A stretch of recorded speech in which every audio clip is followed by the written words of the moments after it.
Welcome to Destiny Massive Breakdowns, episode 290. I'm Legole Flash. And I'm Ill Physics, and we're here with another deep dive into Destiny 2.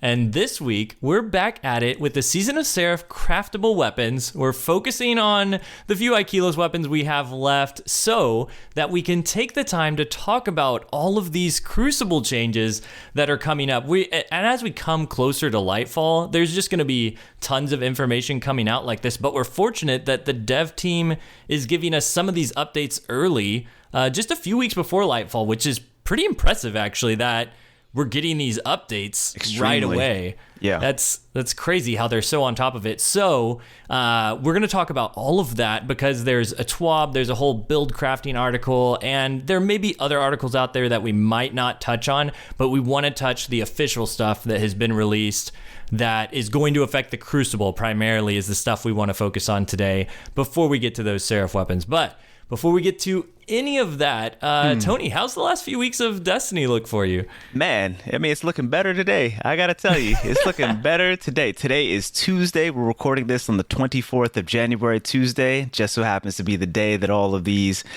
mid-season changes are happening for PvP. So I am extremely excited to jump into the Crucible. That last TWAB that came last Thursday was an absolute banger of a TWAB with regards to PvP. I don't know if I see anybody on Twitter talking about Bungie's not listening after this TWAB right here, and just the execution of it, the execution of those changes. It's not just talk. You know, they're actually making those changes, and they're making it less than a week after they announced it. I'm going to say something. I'm going to say something back to y'all. So I'm super excited. Super excited to get in there. After we finish recording today, I'll definitely be hopping into the Crucible for the majority of the day, hop on stream, hang out with everybody, and see what everybody's feelings are like with regards to the changes. Now, as far as, just how generally the last couple weeks have gone, in Destiny, man, I'm super excited about the fact that we got reduced focusing costs. That's huge. Bungie, I'm still looking for that 5 out of 5 or even 4.5 out of 5 Crisis Inverted. I don't know what you want me to do. This is what I talk about on stream all this time because I click the button to focus a Crisis Inverted, and it's another, let's just say the word is subpar roll, and certainly not a roll that I'm looking for. And so I'm just crying. I'm crying in the club every stream trying to get this Crisis Inverted, and it's still not dropping. But I'm glad that the focusing costs for it have gone down, because I'm also kind of broke. I'm not supposed to be broke. I'm a legacy player, right? And my chat has just been making so much fun of me because I'm broke on Glimmer 20. How are you broke on Glimmer? Because you can pull it from the season pass, you can pull it from the Cryptarch with old mats. So if you're a legacy player, you're not supposed to be broke on Glimmer. But this Lego LaFlash guy got me out here making these Lego LaFlash builds,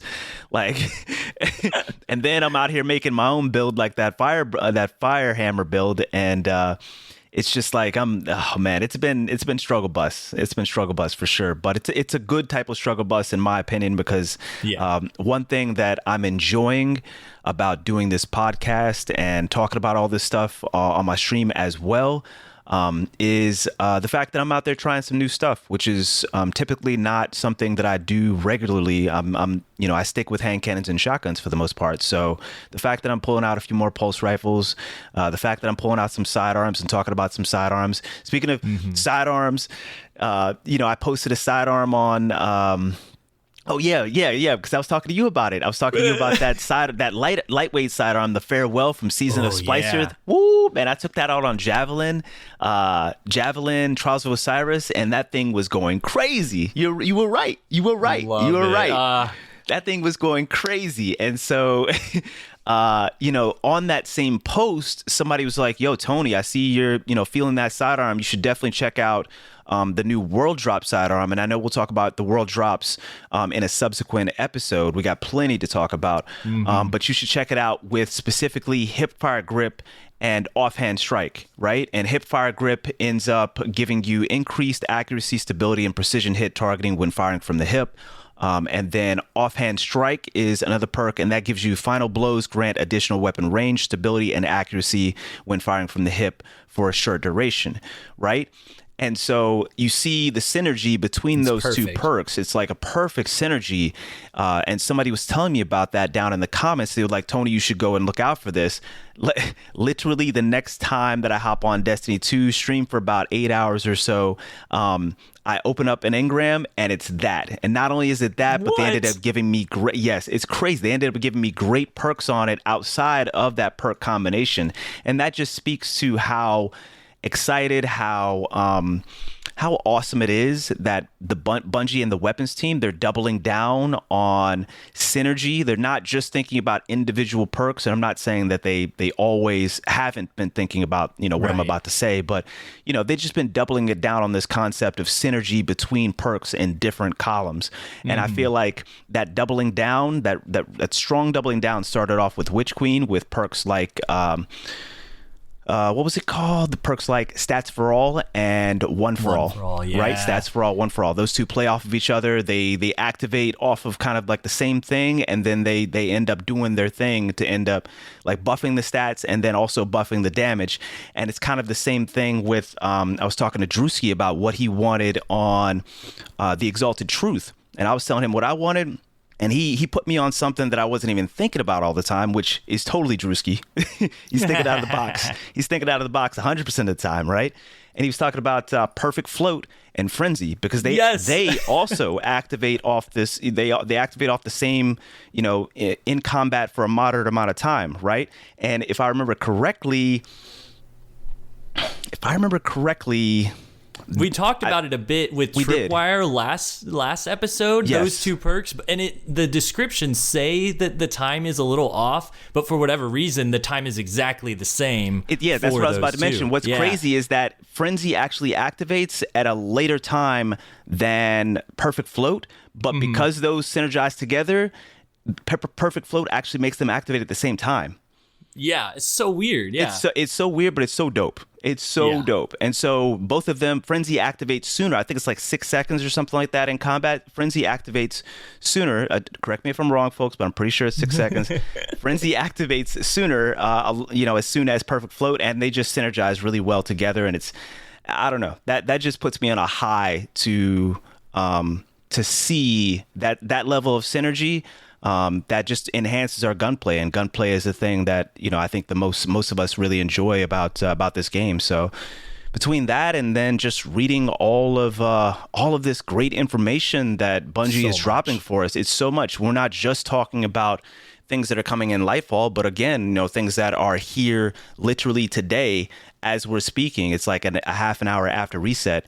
So the patch has dropped, and I just appreciate the transparency in particular, especially with transparency with regards to like kind of intentions.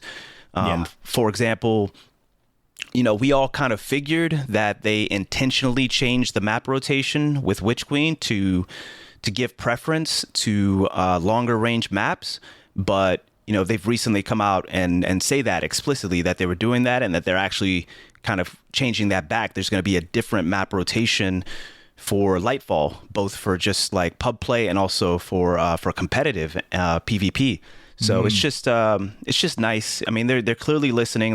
Map rotation has been a pain point for sure that a lot of us have spoken about online. So between that and another great example is sidearms as well. I mean, they came out and said, hey, sidearms are in a great place. Then they ended up buffing them anyway. But they did it, and they said their intentions about it. They were just like, hey, look, they were in a great place, but usage wasn't up. People didn't realize that sidearms are so good. And so we ended up buffing them in order to get more people to recognize how strong they were even before. But we're in a middle ground now where, the buff was also to make them feel better, especially on M and K. But also to get like I said, get people on it, get those usage numbers up. And that's totally valid. And I recognize that. So yeah, I'm just enjoying that degree of transparency with regards to intentions to the point where we're not playing this guessing game about, why they're doing things. And it just makes things feel so much better. Like, it just makes things feel so much better. If I know expectations, if I know intentions, if I know goals and actions are aligned with those goals, then I just feel much better. It doesn't matter whether it ends up playing to my benefit in the PvP or not. I just feel better about it, and it's just it's more easily to swallow. So right, so yeah, I appreciate it.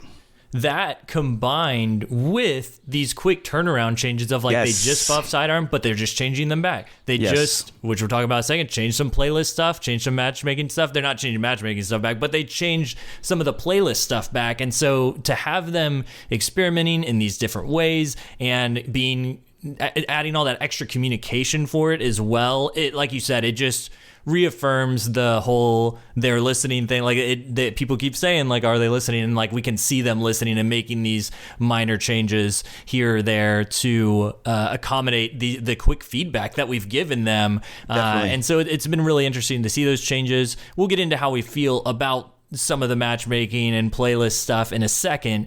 But for me, well, I'll hit some of it right now because this week for me, I had gone full circle. When me and you took over this show a few weeks ago, I talked about my place, not being sure, like, where do I go if I want to just chill? I can't play, like, Rumble anymore because that's on the playlist. And so I got comp here, and what do I do? Or I play Rift or Quick Play, but now Quick Play has SBMM2. And like, where do I go? But Rumble's back, baby. Here we go. Rumble's back. Oh my God. I can't believe it. I could not believe it, man. When I read the word, people start DMing me, immediately tagging me in Discord. I was like, wait, what's going on? Rumble's back? Like permanently? What?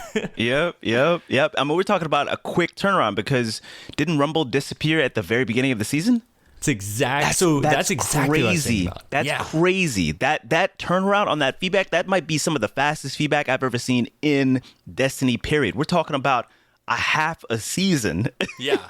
And not only that, but they didn't. So this is something really cool and interesting about the data, because people often say, like, there's rumors that go around that are like, Bungie just operates off of these statistics and not what people are feeling. Whereas this change happened the week they had to have made the decision the week that Iron Banner came out and Rumble was, for the first time ever, the playlist rotator, and which was a terrible week to judge player statistics off of who was playing Rumble, because the first Iron Banner was back with new weapons that had Volt Shot that never had it before, and it was a really tough grind. You had to spend a ton of time in there. So obviously statistics are going to be skewed on how many people were playing Rumble during that week. And they didn't even, like, they already decided to bring it back even with that one rotation that was all that had happened. And they've already announced Rumble's coming back permanently.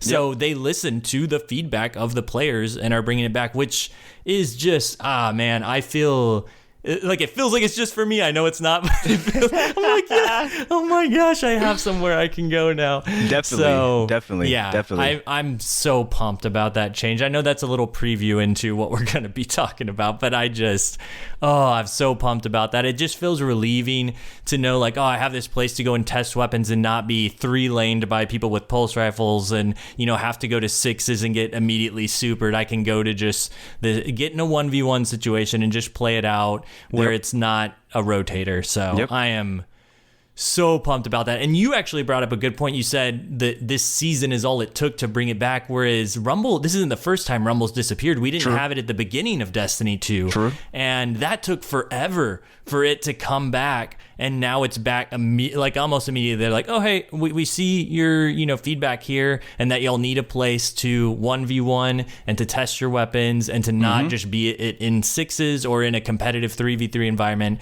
We're bringing Rumble back, and that feels amazing. I love that so much. Yeah. And I'll kind of just put some ice cream on top of that as well. Folks often ask me, Tony, are 1v1s beneficial, for improvement, especially with like 1v1s, as in go into private match with Legola Flash, and you guys duke it out, to 25 or something like that. And I often tell them that 1v1s in private match environment like that are of limited use, basically. Right.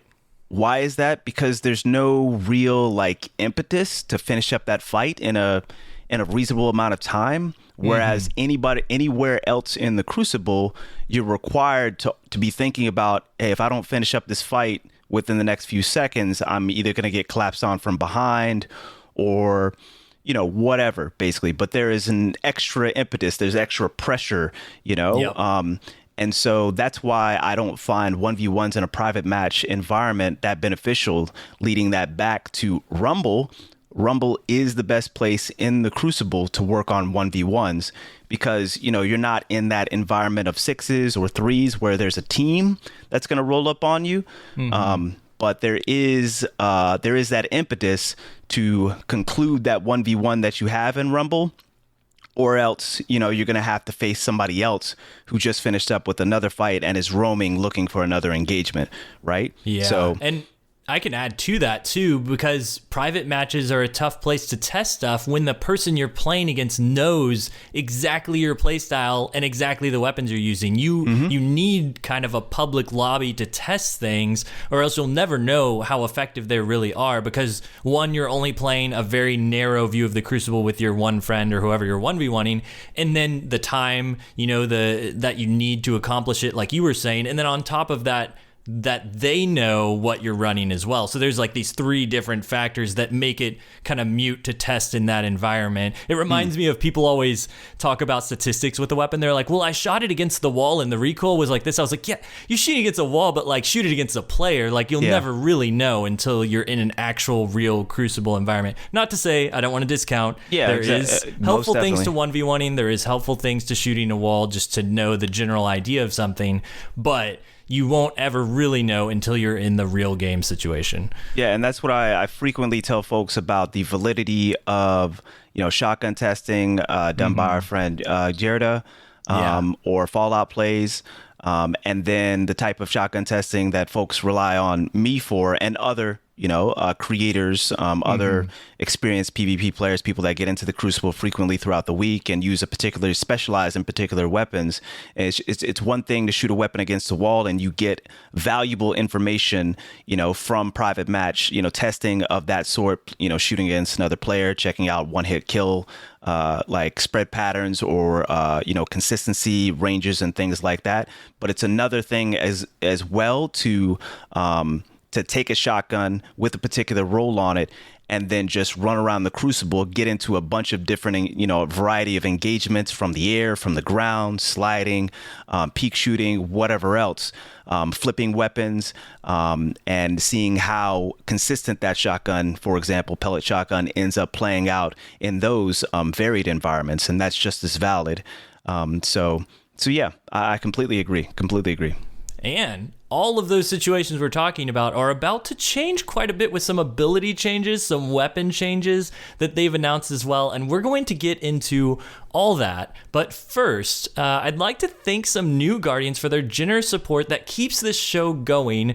This week, we've added Sneaky Snorlax, Master Shake Kill, D-Limbs, and Guacamole with GWOK, which I love. That's awesome. Thank y'all so much for your support. And also to all the ongoing patrons for keeping the lights on. You make it happen. And we also want to say a special thanks to sponsor Guardians that give on a massive level. Huge. That really keep the lights on. Bryce Aroni, Moonlight, Binary Wolf, Deacon, Black Hammer Tech, Shazzle, ASCII and Monk, This Moment, and Zen SoCal. Thank y'all so much. Seriously, appreciate you so much. As a reminder, you can also earn a shout out by leaving us a 5-star review on Apple Podcasts. Ratings are great, but the reviews really help us to spread the word and get more ears tuned in every week. Finally, thanks to the Destiny Massive Breakdowns editors, Nettie Smith and Autodidactos. That is a rebrand, by the way, for Mr. Sutton himself, for their hard work on this show and Podcast versus Enemies, the Destiny PvE show that explains it all. If you think we sound great, know that it is 100% because of them. Absolutely. And special shout out to Court, who has been if you don't know, Court is the one on the Podcast versus Enemies show who has done just a massive breakdown, there's no better way to say it, of all the damage stacking, and it applies to the Crucible too. So if you're a PvP player and you've never seen that spreadsheet, I know it's intimidating, but he's actually redoing all of this for Lightfall because they've changed the way the damage stacking is going to work in a big way. So he's working on all that stuff, and I know he's already rebranded some really cool sheets out on Twitter.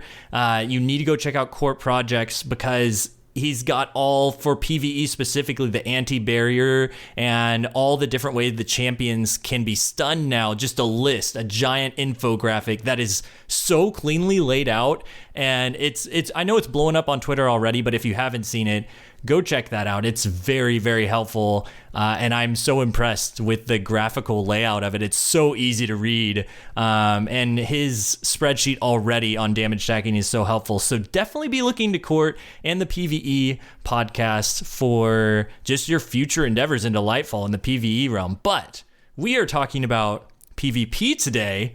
And we got tons of Crucible changes. I already mentioned Rumble's back. I feel like we've talked about that enough. We've got so much to go through. I don't want to stick on it as much as I would like to talk about Rumble all day.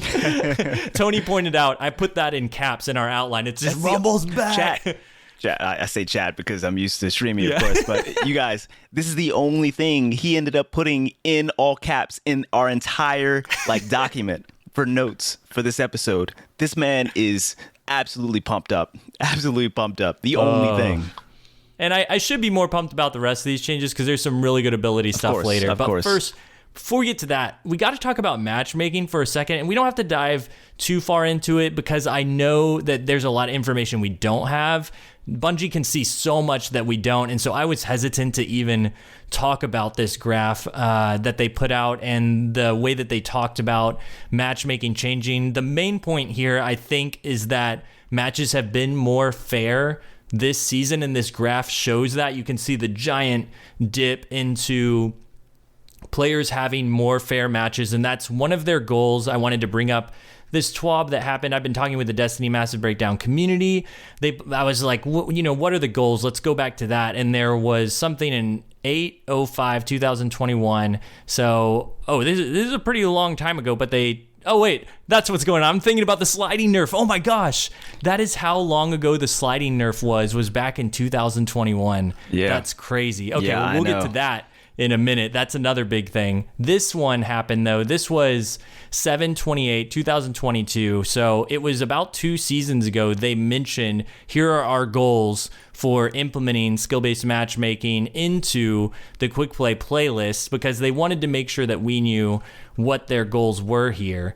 And I think it's really important too to kind of think back on this as we approach it, because it's going to look different for someone of our skill level versus somebody who's in the middle brackets of skill level or in the bottom tier. So the goals of creating their high quality matches there's 4 of them here, and I wanted to read them before we talked about matchmaking. One was, all players, including new lights, can enter the Crucible and regularly get matches where they feel competitive. 2, all players, whether solo or fire team, can find a place in the Crucible where they can play a variety of matches and have a reasonable chance of winning competing. And they're defining reasonable as expected win rate between 40 and 60% for most matches. And then 3, players are rewarded based on their skill and proud of their skill. 4, reserve a place for players who do not want to engage in the skill system. And for me, immediately, I recognize that there's a disconnect between these goals and myself. Like, winning or losing isn't as important to me. It's how fun is that match. And I think, I don't want to speak for Bungie, so I'm real careful with my words here. But it seems like fairness isn't completely my goal in a match, and I recognize that I'm on the higher skill, so it doesn't matter as much, but that tends to make it to where I'm fighting the same meta breaking stuff. And if the meta is frustrating to play against, then it makes these more tighter, fair matches just less fun for me, because I don't want to. I want to be able to at least kill someone, and I can't do that if someone's barricading Teraba and healing every single second, and there's 3 of them, and I recognize it's quick play too, and this is an area that I don't love either. Is I'm not usually a quick play player. I love the smaller environments, and so it just really elevates the meta, inflates it for my specific skill bracket, and so I recognize that these goals may not be my specific goals, but I also recognize if you take away these goals of fairer matches, then it makes it really unfair for a lot of people. It makes it unfun for other people. So it's a difficult thing for me to talk about, but I think I can focus on, there were 2 things at the end there, those 2 points of reserve a place for players who don't want to engage in the skill system. And with Rumble gone, that was kind of taken away from me. And because you're left with Rift, basically, and a rotator, which doesn't feel like Crucible. And I don't want to harp on this too much. I'll just end it here. But now that Rumble's coming back, I am very excited for that. What? I'm sorry. Hold on. Rumble's coming back? I'm stopping. And then secondly, players are rewarded based on their skill and proud of their skill. And I feel like that still doesn't really exist for me with the current comp system. While I do have fun when I play comp, I want to reiterate that it is a fun place to go. I just don't always want to do that. So I'm excited for the future of it all. I can see Bungie moving to this place with this graph of where their matches are more fair. And I want to iterate too that I've heard from the Destiny Massive Breakdown community, I kind of polled in there, hey, what are y'all's feelings on this in my own community, and gotten a feedback of, players who aren't at the top, they're having a better time in the middle skill brackets. Like the games are more fun for them and they want to play more than they ever have. And that's really exciting because I didn't get that in this graph. I didn't get that in this TWAB, and I don't expect that. How does Bungie say that? How do people believe them if they said that even? So it's I just had to bring it up because it's a big part of the Crucible conversation right now is matchmaking.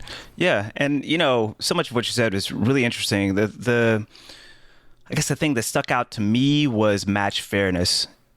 Because what I will say is, while I don't care the outcome of a quick play match, I don't care whether I win or lose. I also am in the same vein as you with regards to, I just want to have a good time. I just want to get into engagements. I just want to have fun. I just want to, hopefully be able to use a variety of different weapons. But even if I can't use a strong variety of weapons because it's skill-based matchmaking and I still have to compete, so I'm going to use what I'm specialized in, hopefully I can maybe switch up a hand cannon, switch up a shotgun, that doesn't, those weapons don't have to be the most effective weapons that I have, but, they can still hopefully compete as strong archetype weapons.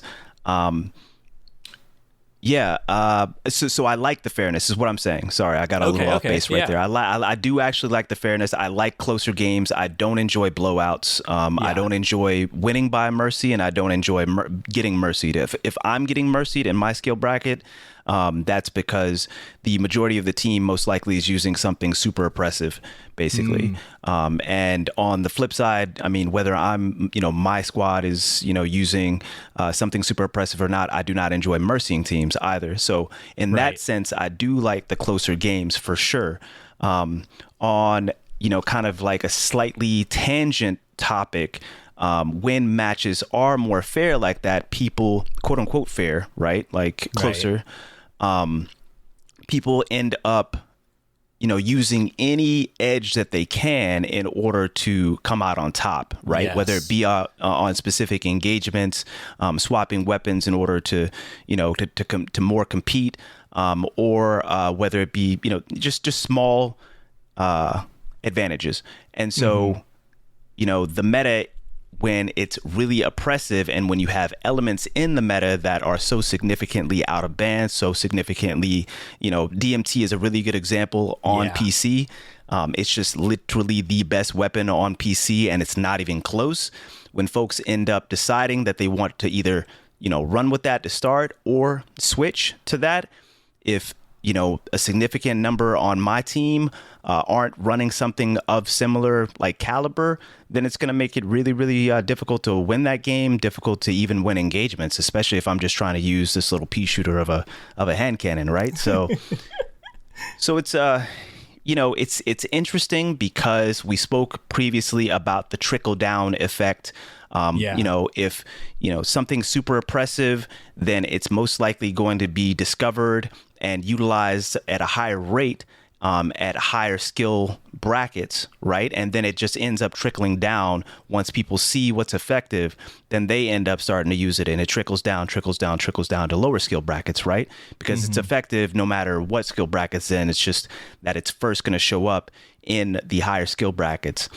And so, like, what happens with skill-based matchmaking is that, it doesn't trickle down as quickly.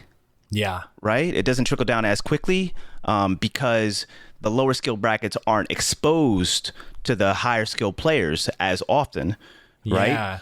Yeah. So they are protected in a sense, and that's a good thing, in my opinion. That's a good thing. But why I say that's a good thing is because it's paired right now with how frequently we're getting sandbox updates. And so now, because we're getting sandbox updates more frequently, that means that Bungie can make sure that the higher population that is in the lower skill brackets, by the way, like the average KD is something like 0.8, 0.9 or something is what I heard way back when. So the larger population is at the lower skill, lower experience brackets. Bungie can make sure that they're having a good time. And then because we're getting more frequent updates, now, okay, in this next update that you wouldn't have gotten like 2 years ago, in this next update, now we're going to address the higher skill lobbies. And that's what they've recently done. I feel like with this most recent patch is they've addressed the pain points listed by the higher skill players. And I think that's a good way to go about it, basically. I think that's a good way to go about it. You got me thinking about this in a whole new way. Like, because I had thought a lot about the trickle-down effect that you had talked about previously when we talked about matchmaking, and now it's like it's trickling horizontally, like between matches of the higher skill bracket faster, and Bungie has the ability, now that they're updating things faster, to kind of fix it before it gets to the majority of the population. Exactly. And that's so interesting. I don't love it for myself in this meta, but like, what if it's awesome next meta? What if it starts changing so fast that there's something ridiculously powerful that people haven't found before the sandbox even updates? Like that kind of thing could start happening. And in an age where everyone, this is what I talked about with the Destiny Massive Breakdown community for a little bit, was in the age where we've been playing this game for 8 years almost, and everybody's so good at it. The players who are invested in getting better, they're all really good. It's hard to come across a guy and say, oh, this guy sucks, he's using whatever. Like, no, if they're playing you right now, they're probably like, they have the ability to beat you. Bungie's saying they're having less and less with this graph. What it does tell me is they're having less and less of a good time deciding who is going to win this match, because everybody's really good at the game and they're matching people really well. So you can't face someone and be like, this guy sucks or whatever. Like, if you do that, that's fine for you mentally. If you need that to feel better, okay. But like, they're showing you that they can operate this gun that Destiny's made, these abilities that they've made. And maybe I don't like the meta right now, but maybe we're going to get to see it change faster. And that's really exciting. That's really cool to think about, and I'm glad that you kind of brought that to our attention. And which folks and Lego you should also be more excited about is the fact that the reason why right now in the higher skill brackets it's not as fun is because Bungie has let the balance debt just kind of pile up. And what I mean by the balance debt is that, say, for example, it's DMT or it's Lorentz drivers is a great example of this, right? Lorentz was out of band usage, everything for like a long time, like more than a year since it came out, right? It was just a problem. Right. And it took more than a year for them to address that. And so that was part of the balance debt. It was a debt in the balance of the sandbox. And Bungie seems like they are addressing that balance debt more quickly to try to get that down as low as it can. 30th anniversary is a really good example of a time where the balance debt was at one of its lowest points in Destiny 2 history, and that's why it felt so good. Basically, there were just very few outliers that were just DMT level, to the point where it was fun. And even when it wasn't fun, it was certainly tolerable. It was certainly tolerable. You just didn't come across those elements so often that it was oppressive and it was just unfun and exhausting to play against. And so, because it does seem like they have redoubled efforts to keep that, to both address that balance debt and keep that balance debt down, and on top of that, we're getting like balance patches for the sandbox at least twice a season, it seems, at the start and at the middle. It's fast, man. Yeah, it's fast. Then that's something, that's going to be different going forward. The Crucible is going to feel different. The sandbox is going to feel different. And I would hope, based on today and the transparency and the communications, the comms that we've gotten over the last couple weeks, I would hope that that's changed for the better.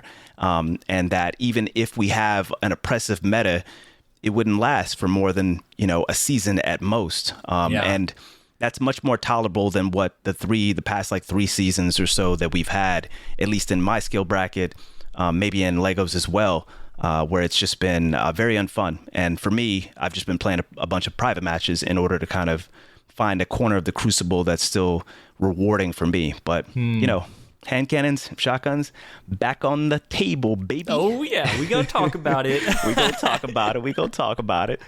No, this is good stuff. And it's so good for me to hear because I'm usually a generally pretty positive person. And I came into this I don't really want to talk about matchmaking. And you've got me like way more hyped about the future for this than I was previously. Not just because Rumble's coming back, but because of all the stuff we talked about with how Bungie addressing stuff faster and the horizontal spread of meta rather than just drip down to everyone else. It's really interesting stuff to think about. I want to bring up too before we move on out of matchmaking, because I do want to move on to the other stuff because this ability stuff is so exciting.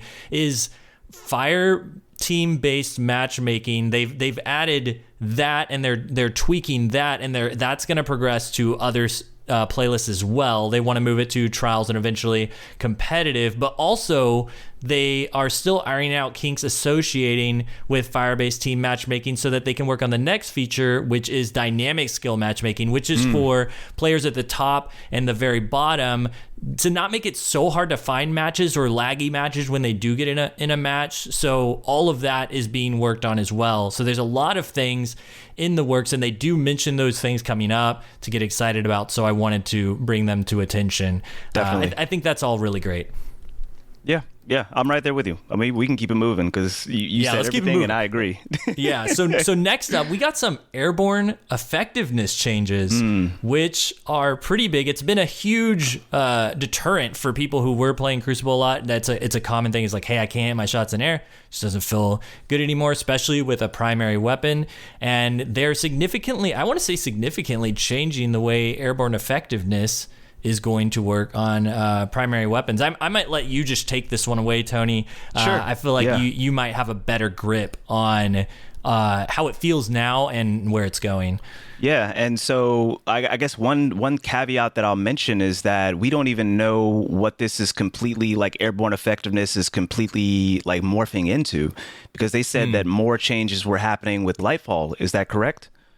I mean, it's something that they're addressing every season. I don't think I saw specifically Lightfall, but this all is coming Lightfall too. Yeah. Yes. So Gotcha. Well, the changes that we're about to mention right now are coming literally today. They are active as of an hour ago, which, again, is just crazy. If you've been here, playing PvP, just in Destiny, the franchise for, 7-8 years, especially, then you recognize how quickly, changes are happening. And I cannot overstate that. And I can't overstate as well my appreciation for it from Bungie. So, but the original goals for Airborne effectiveness, they said it's important to balance the increasing number of airborne movement options against their combat effectiveness, as we don't want Destiny 2 to shift excessively towards airborne gunplay over time. It said, in a game where most modes did not have skill-based matchmaking, players using an airborne playstyle could be extremely oppressive. Despite achieving our goals, the cost in player fun was too high. That hit me real hard. Yeah. Right there. That hit me real hard. Like that right there, I was just like, oh man, like Bungie, like I just keep on coming back around to it. Bungie really is listening. Like, wow. Like, wow. So true. The cost in player fun was way too high.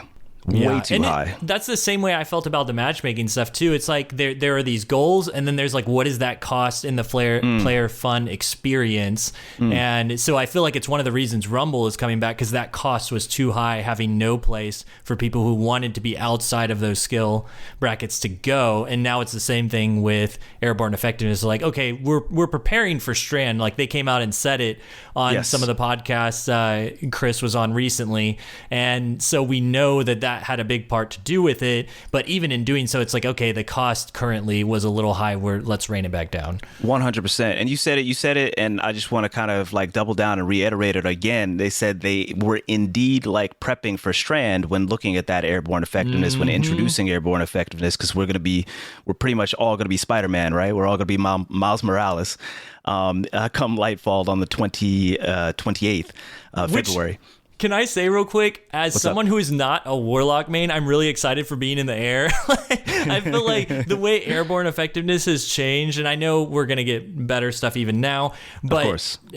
I was a Titan main before. I play a lot of Hunter now, and I feel like I've never been able to utilize in Destiny 2 in-air stuff because that kind of play is inaccessible to me compared to a Warlock who can like float around and really make interesting and decisive in-air movements while maintaining some sort of accuracy with heat rises. So to see more options come with Strand, I'm very excited for that. Just a little side note. No, of course. And what I love about that too, because we just play off of each other so well, right?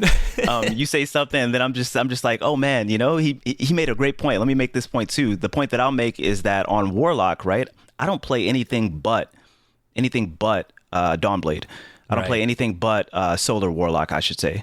Why? Because I love Icarus Dash, and the other subclasses on Warlock don't have Icarus Dash. They don't have movement options in that similar vein, or even Heat Rises, even though I'm not a big Heat Rises fan. It's not like I use it really ever.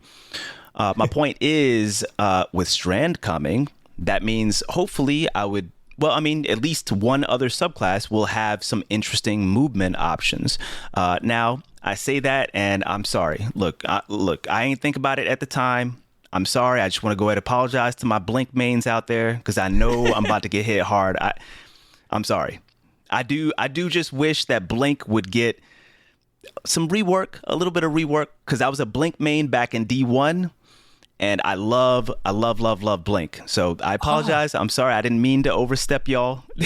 I'm surprised you haven't hit it more now that they have made a little bit of changes I to tried. it. I tried. You know what the biggest thing is? Bungie, if you're listening. And I promised that I would put this out on Twitter to try to drag some attention to it. But I keep on forgetting. But I'm going to mention it here. Bungie, there is a bug with Blink. It's something, I'm sorry, this is kind of impromptu, but it's something about if you blink multiple times, you can't slide afterwards. It's a really strange bug. That is why I don't blink Warlock, is because there's something with it. And so Blink has like kind of a high skill floor, and I just look forward to them kind of working out the kinks with it, adding maybe a bit more synergy between Blink and some exotics or some weapons or something. To just make it a little bit more viable in more competitive play, because those are the areas of the game that I generally frequent.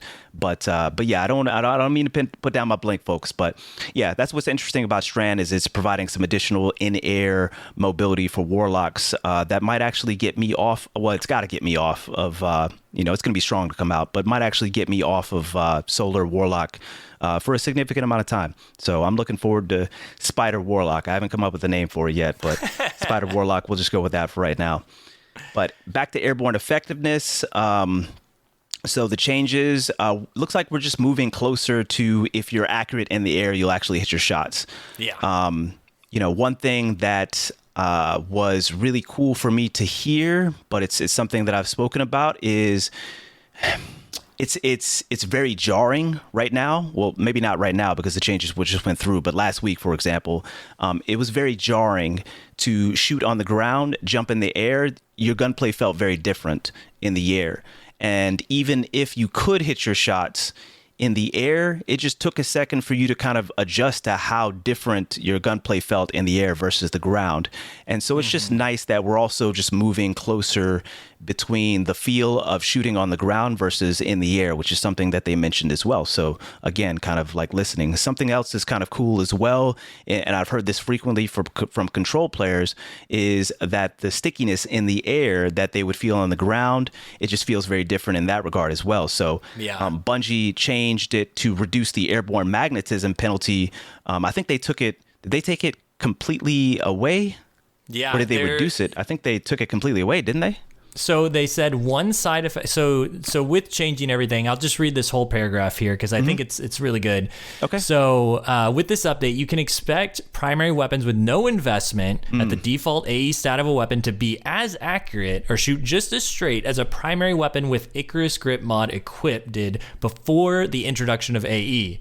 So pre-AE, primary weapon with Icarus Grip. That's the accuracy you'll have. The auto aim angle is also significantly improved, and the magnetism penalty has been eliminated. Yeah, so that's what I thought. So none, which is huge for controller players. Like, huge. I know you were talking about big for mouse and keyboard, but that is it's huge. That's huge. Yeah, I wanted to definitely mention that because that was a big sticking point. Whenever I speak with controller players about airborne effectiveness, that's the biggest thing that they talk about. The difference between how sticky that reticle friction, that reticle magnetism, how sticky the reticle is versus on the ground versus in the air. And it's just, most people just say it's just impossible to even try to rely on that. So I thought that was huge for controller. I think that, anything that we're getting on M&K, controllers getting at least as good. And so you guys are definitely going to be eating. Yeah. But don't get me wrong. I'm not trying. I ain't about that input war,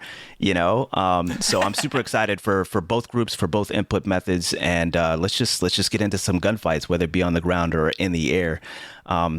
I will say, like the last two things just to kind of like mention, I'll mention one thing is that snipers and slug shotguns are going to have a reduced base airborne accuracy by 50%, and pellet shotguns, pellet shotguns are going to have their airborne accuracy penalty completely removed. That is huge. I know we might mention it later, but the fact that the slide nerf for shotguns is also going to be completely pulled away. It's going to be completely removed is also quite huge. Shotguns have been very unreliable for a long time. And so the last couple changes, the last couple passes on pellet shotguns have greatly it's just made it substantially more rewarding to be a pellet shotgun player again. And so I'm really excited to get back into the Crucible today to try to test out these changes. The last thing that I'll say about airborne effectiveness is that I mentioned a while back, I think I mentioned it in the podcast, the fact that if we're going to change airborne effectiveness per archetype of weapon, then it would be nice if the closer range weapons had higher airborne effectiveness at base than the longer range weapons, so that you're rewarded with, say, for example, a hand cannon or a sidearm, which will end up getting better airborne effectiveness at base than pulse rifles, longer range weapons, that sort of thing. That's a change that came through again today. You're rewarded for closing that engagement by getting in the air and like moving around that pulse rifle or that scout rifle or whatnot in close range, and just doing what hand cannons and sidearms as an archetype are good at. And that is just the variety of engagements that they can get into, whether on the ground or in the air. Yeah, that's really huge. There's a whole lot here that we're reading things individually, but there's like a big picture that you're getting to right now, which is that closing the gap and how it plays out in the game. And I do want to talk about all that. I want to read off real quick the specifics of the aim assist. I don't want this to be I feel like Kit and Merc were really great about this podcast not becoming a TWA breeding podcast, so I'm trying to stick heavily to that. But there are some things where Bungie says something, it's like, this is what it is. And I have a little bit of a comment too about this, so I'm going to read it real quick and then say the comment. So these are the specific things that are changing for primary weapons. We just talked about it for sniper rifles and shotguns. So for primary weapons, aim assist reduced all additional primary weapon auto aim which is the bullet pin, penalties by 60% at 0 AE for both mouse and keyboard and controller. Increase the precision angle, which is how far off a head target you can be and still have auto aim to give you a headshot instead of a body shot. They increase that precision angle by 50% at 100 AE. Change the curve to be exponential, so you'll get more benefit at high AE and mouse and keyboard and controller. And then they removed all additional primary weapon magnetism, reticle friction penalties, which we already talked about. And at 60 to 100 AE, you get a magnetism bonus compared to pre-AE for controller only. So even better than it used to feel before the airborne effectiveness was even introduced. And then to go over just specifically what Tony was talking about with the different weapons having different penalties, they reduced airborne accuracy penalty for all primary weapons, and per weapon type, that looks like hand cannons and sidearms got 60% reduced airborne accuracy penalties. So 60% less. This isn't like, it's confusing because you got to read it as a less than. So reduced airborne accuracy penalty by 60% for hand cannons and sidearms. For auto rifles, scout rifles, pulse rifles, and submachine guns, they reduced it by 20%, the penalty. And then for bows, they reduced it by 30%. Now, my quick thing here, I feel like Tony already hit on the application for this, like closing the gap. But for me, I'm worried about in-game. I know we're reading the details and it is complicated. I'm worried about in-game, the numbers looking generally the same, like AE stat, and they're all close to 15 to 20. It's very small numbers, but the difference is huge here, 60%, 20%, 30%. And so how does that translate to the normal player that reads this? I guess you got to come listen to Massive Breakdowns. That's what you got to do. I guess so. Because we going to break it down, baby. It's just my small little, I wish that they didn't increase in maybe it'll show in the stats. Maybe we'll be able to see it. I can't say because we haven't seen it yet in game, but I would like for the stat itself to tell me, hey, hand cannons and sidearms are better in the air than auto rifles, scout rifles, pulse rifles, and submachine guns. And bows are in between. How does a player know that? And so that's my one point. Little, I hope we can see that in game somehow. This is all great, and I love all this stuff. I love the implications for it that Tony's talking about. Hope we can see a little bit more of it in game. That's such a great point, because I was thinking about that. As I was reading some of these documents, I was thinking about that with regards to just less experienced players that are coming into the game. We've spoken a lot about improving that new light experience, which I'm sure is 100% on the high priority list for Bungie, especially coming into Lightfall. And so it's great that, all of us nerds can kind of, nerd out to this massive breakdown, right? But, it'd be great. You're right. For Bungie to have all this extra info for us, but for all of this to be baked into a simple statistic. So you're absolutely right. If sidearms and hand cannons are going to have just baseline better airborne effectiveness, out the box than a pulse rifle, then it's great to know all those nitty gritty details by how much and how that ended up transitioning over time. But for it to just all be baked into the AE stat on the bar in game, and for that to be obvious to somebody that just picks up the game, especially with airborne effectiveness being kind of a relatively nuanced topic in general amongst first person shooters, would be ultra beneficial, especially for somebody that is looking to invest a good amount of time into PvP as a first person shooter. Yeah, totally. Absolutely with you. Well, moving on from airborne effectiveness stuff, we got some submachine gun changes here. They essentially increase damage and aim assist fall off start at 0 range by 30%. So you'll be able to hit further range and have better aim assist with a lower range stat. And then they reduce damage and aim assist fall off starting at 100 stat range by 6%. So the longer range doesn't do quite as much for you on SMGs, which is great because you kind of, if you're using an SMG, you gotta max out that range to really be effective against another player who's good with an SMG. It's almost all I look at. I know there are some in the community who are big. They're like, Lego, you need to look at stability a little bit. And I refuse to. But maybe 100. This will make me look at it a little bit more. Yeah. And then the adaptive crit multiplier went from the adaptive frame for SMG went from 1.44 to 1.5 times crit multiplier, which if you look at it in the spreadsheet, I kind of changed it real quick. What does this do to the time to kill? They mentioned it in this TWAB, but they're bringing it into lightweight SMGs, and it translates exactly in the spreadsheet. It goes to 1 bullet less to kill a 10 Resil Guardian, and the time to kill is exactly the same as a lightweight. So whoa. You say Guardian as if everybody, look, it's a Titan. It's a Titan. I know. Call them what they are, dog. Just call them what they are. It's a Titan. A Warlock ain't out there unless you're sniping on a Warlock at a high level. A Warlock ain't out there with 10 Resil, and you know I ain't out there on a hunter with 10 resilience, especially with the changes that came with regards to dodge, which we'll talk about later on a hunter. I ain't out there with 10 It's a Titan. Just call it a Titan. I was trying to be fair, man. I feel like I'm always just like, well, we're facing Titans. We're facing 10 resilience. It's them Titans, baby.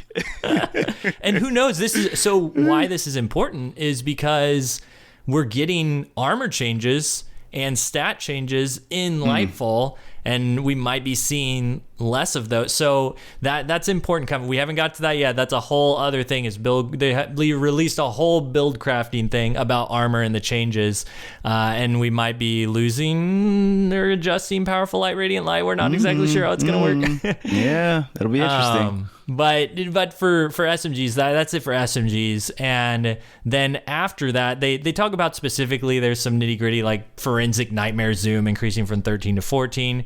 Same thing with these pulse rifle changes. They're specifically hitting the battler because it's great at everything, and the zoom for that's changing from 20 to 18. So I am sorry, battler fans. I know there are quite a few of them out there. That is happening. And then with pulses, we also got a range, aim assist, and damage fall off nerf. Specifically that they're reducing, reduced aim assist fall off stat at 100. So it's similar to the SMGs, how high range is going to bring it down. They're reducing aim assist fall off start at 100 range by 10% and reduced damage fall off start at 100 range by 5%. And then this is the big one, which I'm curious your take on this. If you ever use pulse rifles in the Crucible, increased recoil by 20% on mouse and keyboard players. Specifically, Pulse is getting recoil increased by 20%. It's interesting. It's interesting. It's a good change, like hands down. That's what I think about it. Pulse rifles, while they feel like a dream on M&K, I do recognize them as being problematic. And so while I enjoy using them, pulse rifles are my second most used primary archetype next to hand cannons. Like, I do think it's a healthy change for sure, because pulse rifle, like, I can put on pretty much like any pulse rifle and be zooming around with it. Like, I don't want people to take, like, I'm obviously exaggerating, people. Look, it ain't that crazy, but I'm just saying I don't have to build into stability that much on a pulse rifle. Now, with 20% increase in recoil on M&K, it'll require me to maybe hopefully, like, think about that a little bit more, about my stability stat, about maybe having some additional stability perks on it. I'll have to maybe choose between a stability perk or a damage perk, things like that, or a recoil perk or a damage perk. And having those, I think that's healthy. Those options, I think that's healthy. Yeah, and then on from that, we already mentioned the sidearm stuff that you talk about. They adjusted real fast. They buffed the sidearm 30%. Aim assist buff, and then they reined it back down. That change that they made, they're bringing it back down to 20% instead of the 30% extra range that they got, which was crazy. That's the aim assist fall off distance. They buffed it to 30% previously. Now it's down to 20% for sidearms. So that's great that they're reining those in. Hey, they're here, but hey, don't overdo it. And then Dead Messenger got its splash damage brought down by 35%. They don't want it to be as oppressive as it could be. And then they also nerfed Dead Man's Tale. I'm kind of running through all of them real quick so that we can comment on it. I don't want to just read a twab as it is. But yeah, Dead Man's Tale getting that tweak, which I feel like you can speak to this maybe more than I can. Oh boy. They removed the damage penalty for 5 stacks of Cranial Spike and reduced basically everything. Hipfire and Airborne aim assist cone angles by 25%, reduced hipfire cone angle bonus scaling from 20% to 5%, and then reduced hipfire precision aim cone from 3 degrees to 0.8 degrees, which that's a huge cone angle change. Yeah. And then reduced hipfire auto aim fall off scaler from 1.5 to 1.1.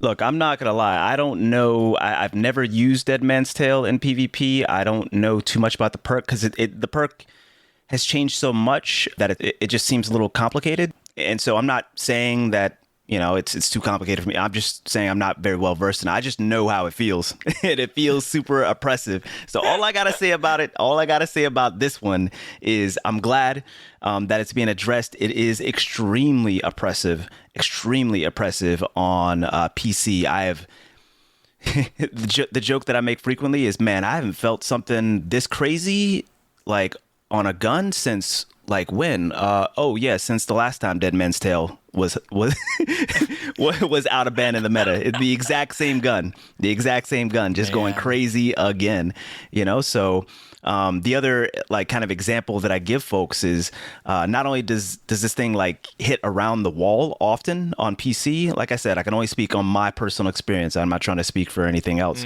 but I was playing Burnout Trials back that weekend a couple weeks ago, and I'm talking about coast to coast, inside, east door, west door, hit across the map and behind a wall by the last bullet so fast it made my head spin. I could not believe it.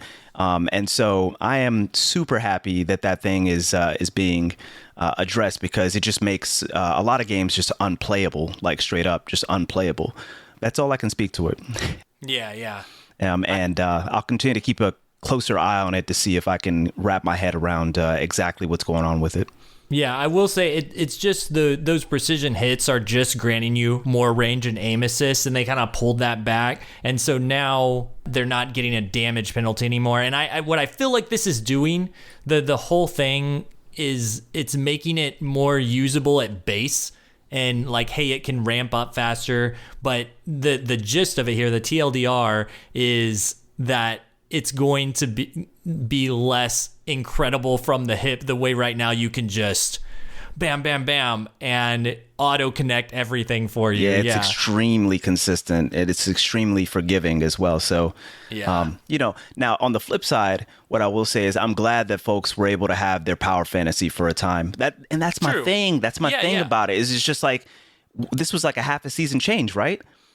Like, yeah, it's fast. Yeah, I'm glad that folks were able to have it's kind of like with laser tag weekend way back when Prometheus Lens was crazy, like high key crazy. It was the best thing in the Crucible for a week before they ended up like patching it or whatnot.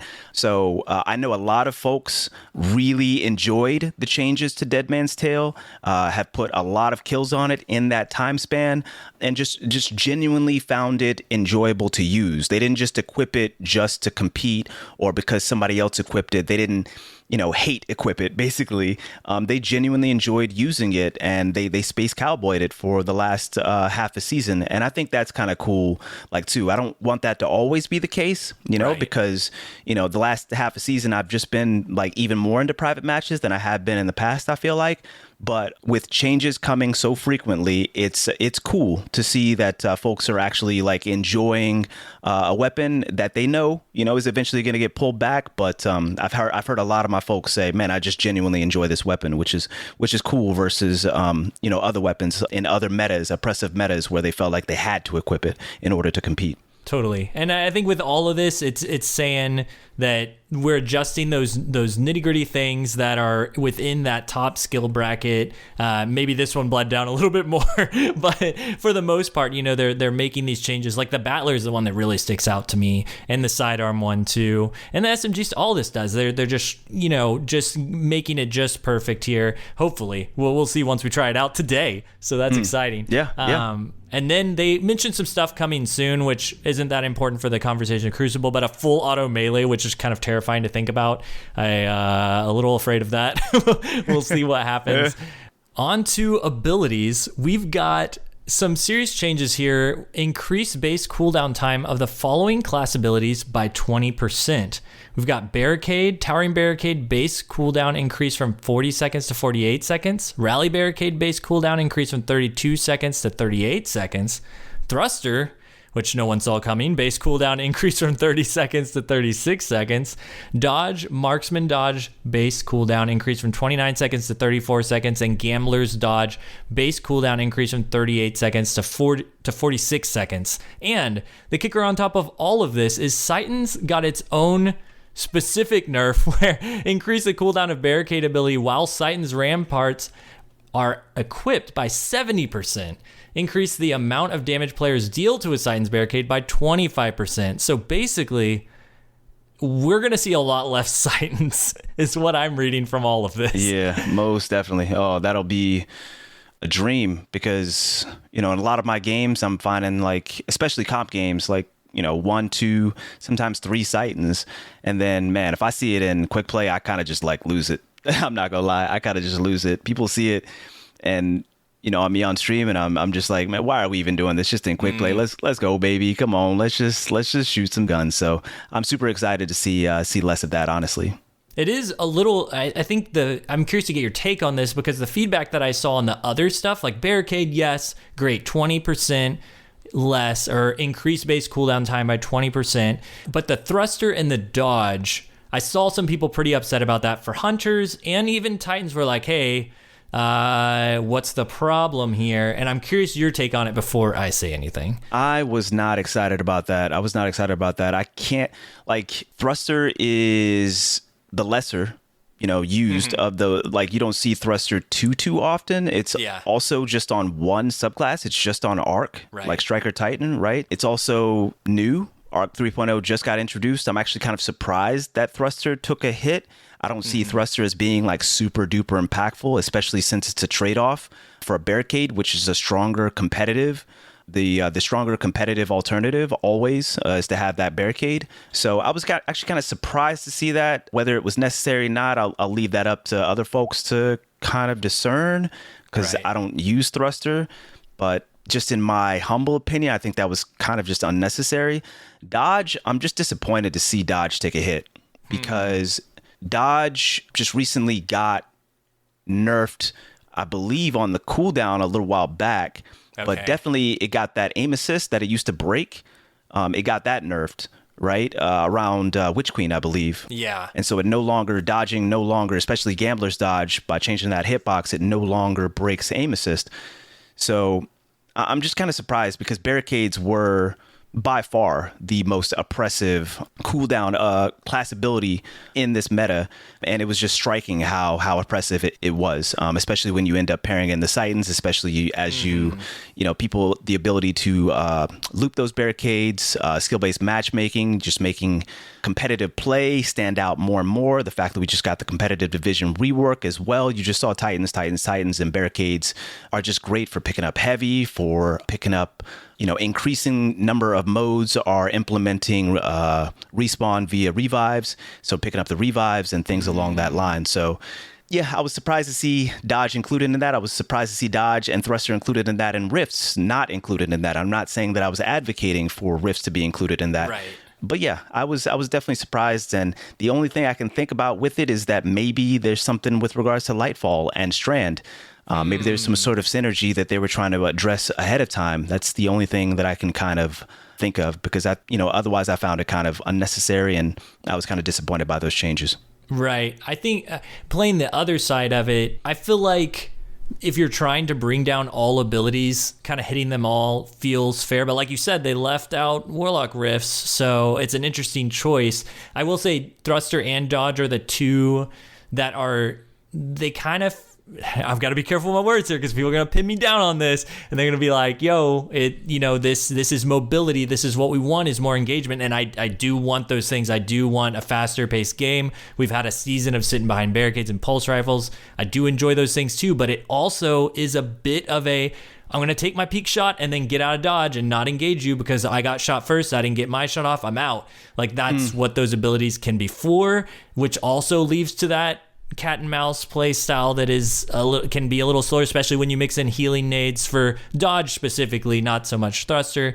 But somebody who's really good with thruster can be very difficult to play against on the higher tier stuff. So and I think more than anything, it's like a preemptive, okay, barricade times are going up. I'm thinking. These other options are going to be hot. Let's go ahead and take care of them a little bit before it gets out of hand, and then they can rein it back down if they need. Keep in mind as well, and sorry to interrupt, but keep in mind as well, like, they're trying to rein in abilities a bit. Yes. And those two, this is also something that was on my mind. Those two synergize really well with just getting your abilities back. So, Gambler's Dodge is a great example of that.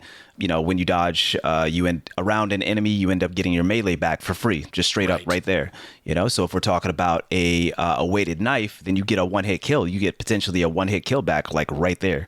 So a thruster has some synergy, along the same lines, but not as deep of a synergy, with Thruster on Titan. But Dodge has like a lot of synergy. That's kind of a talking point, a specific point with regards to Hunter. There's a lot of synergy between Hunter Dodge and abilities. And then if you end up adding on top like exotics, they have some exotics that do the same thing. Wormhusk comes to mind, for example. So yeah, that's kind of what I'm thinking. It's either maybe like something coming in Lightfall or, them continuing to try to rein in abilities. Warlock Rift, although I find it more oppressive in my opinion, in my experience, than Hunter Dodge. Warlocks aren't necessarily putting their rifts down right next to an enemy. Yeah, that's what's required, sometimes for them to actually get an ability back off of dropping that rift, or Phoenix Dive, for example.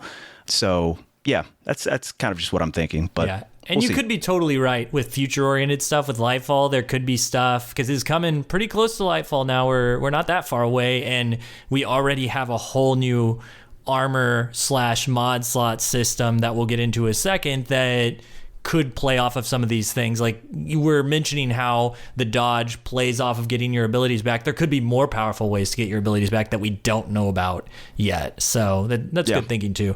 And then along with the abilities, we got Touch of Thunder changes for Storm Grenade.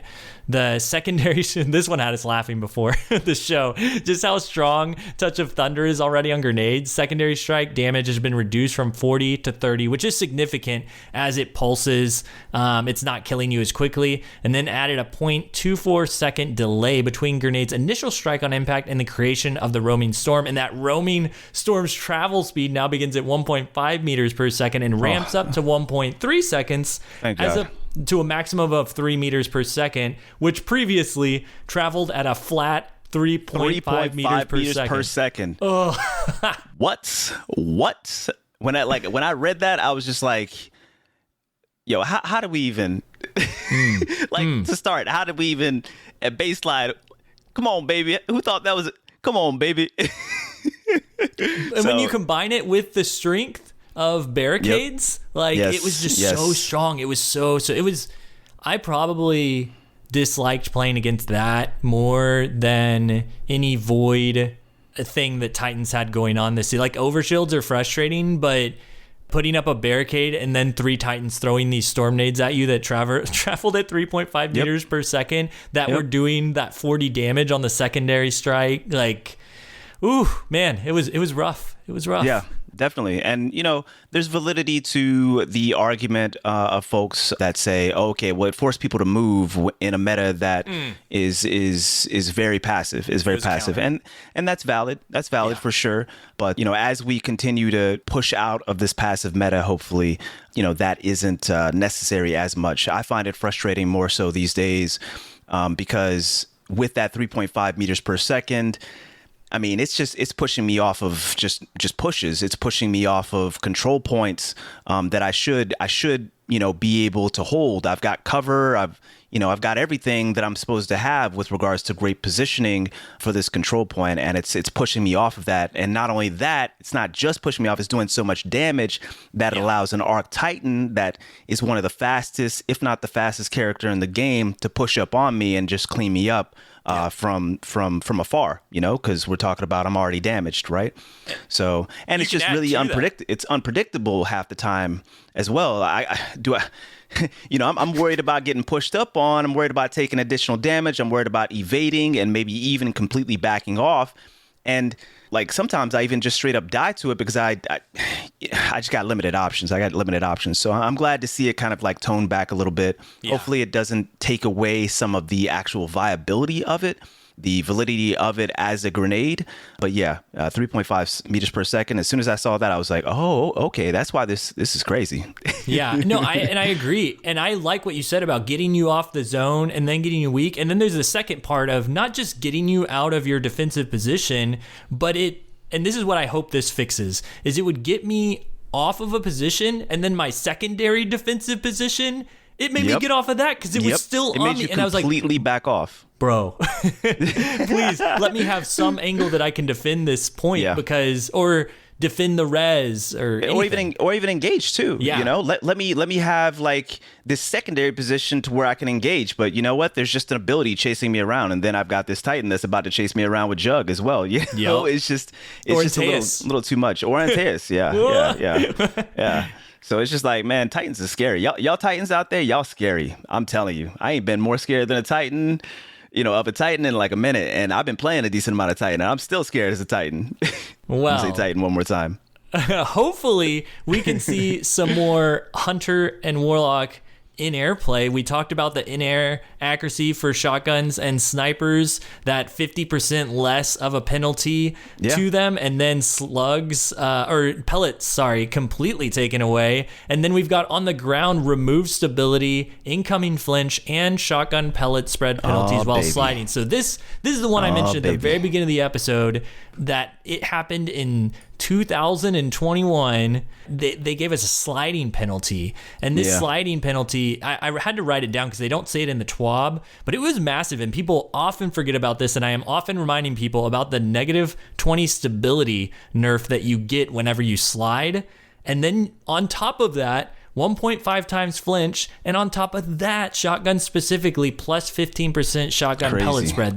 That's what we've been dealing with for the past year and over a year, not a year and a half, but maybe catching up to that. Well, I gotta tell you, the club is I've been crying in the club for like a minute with shotguns for real.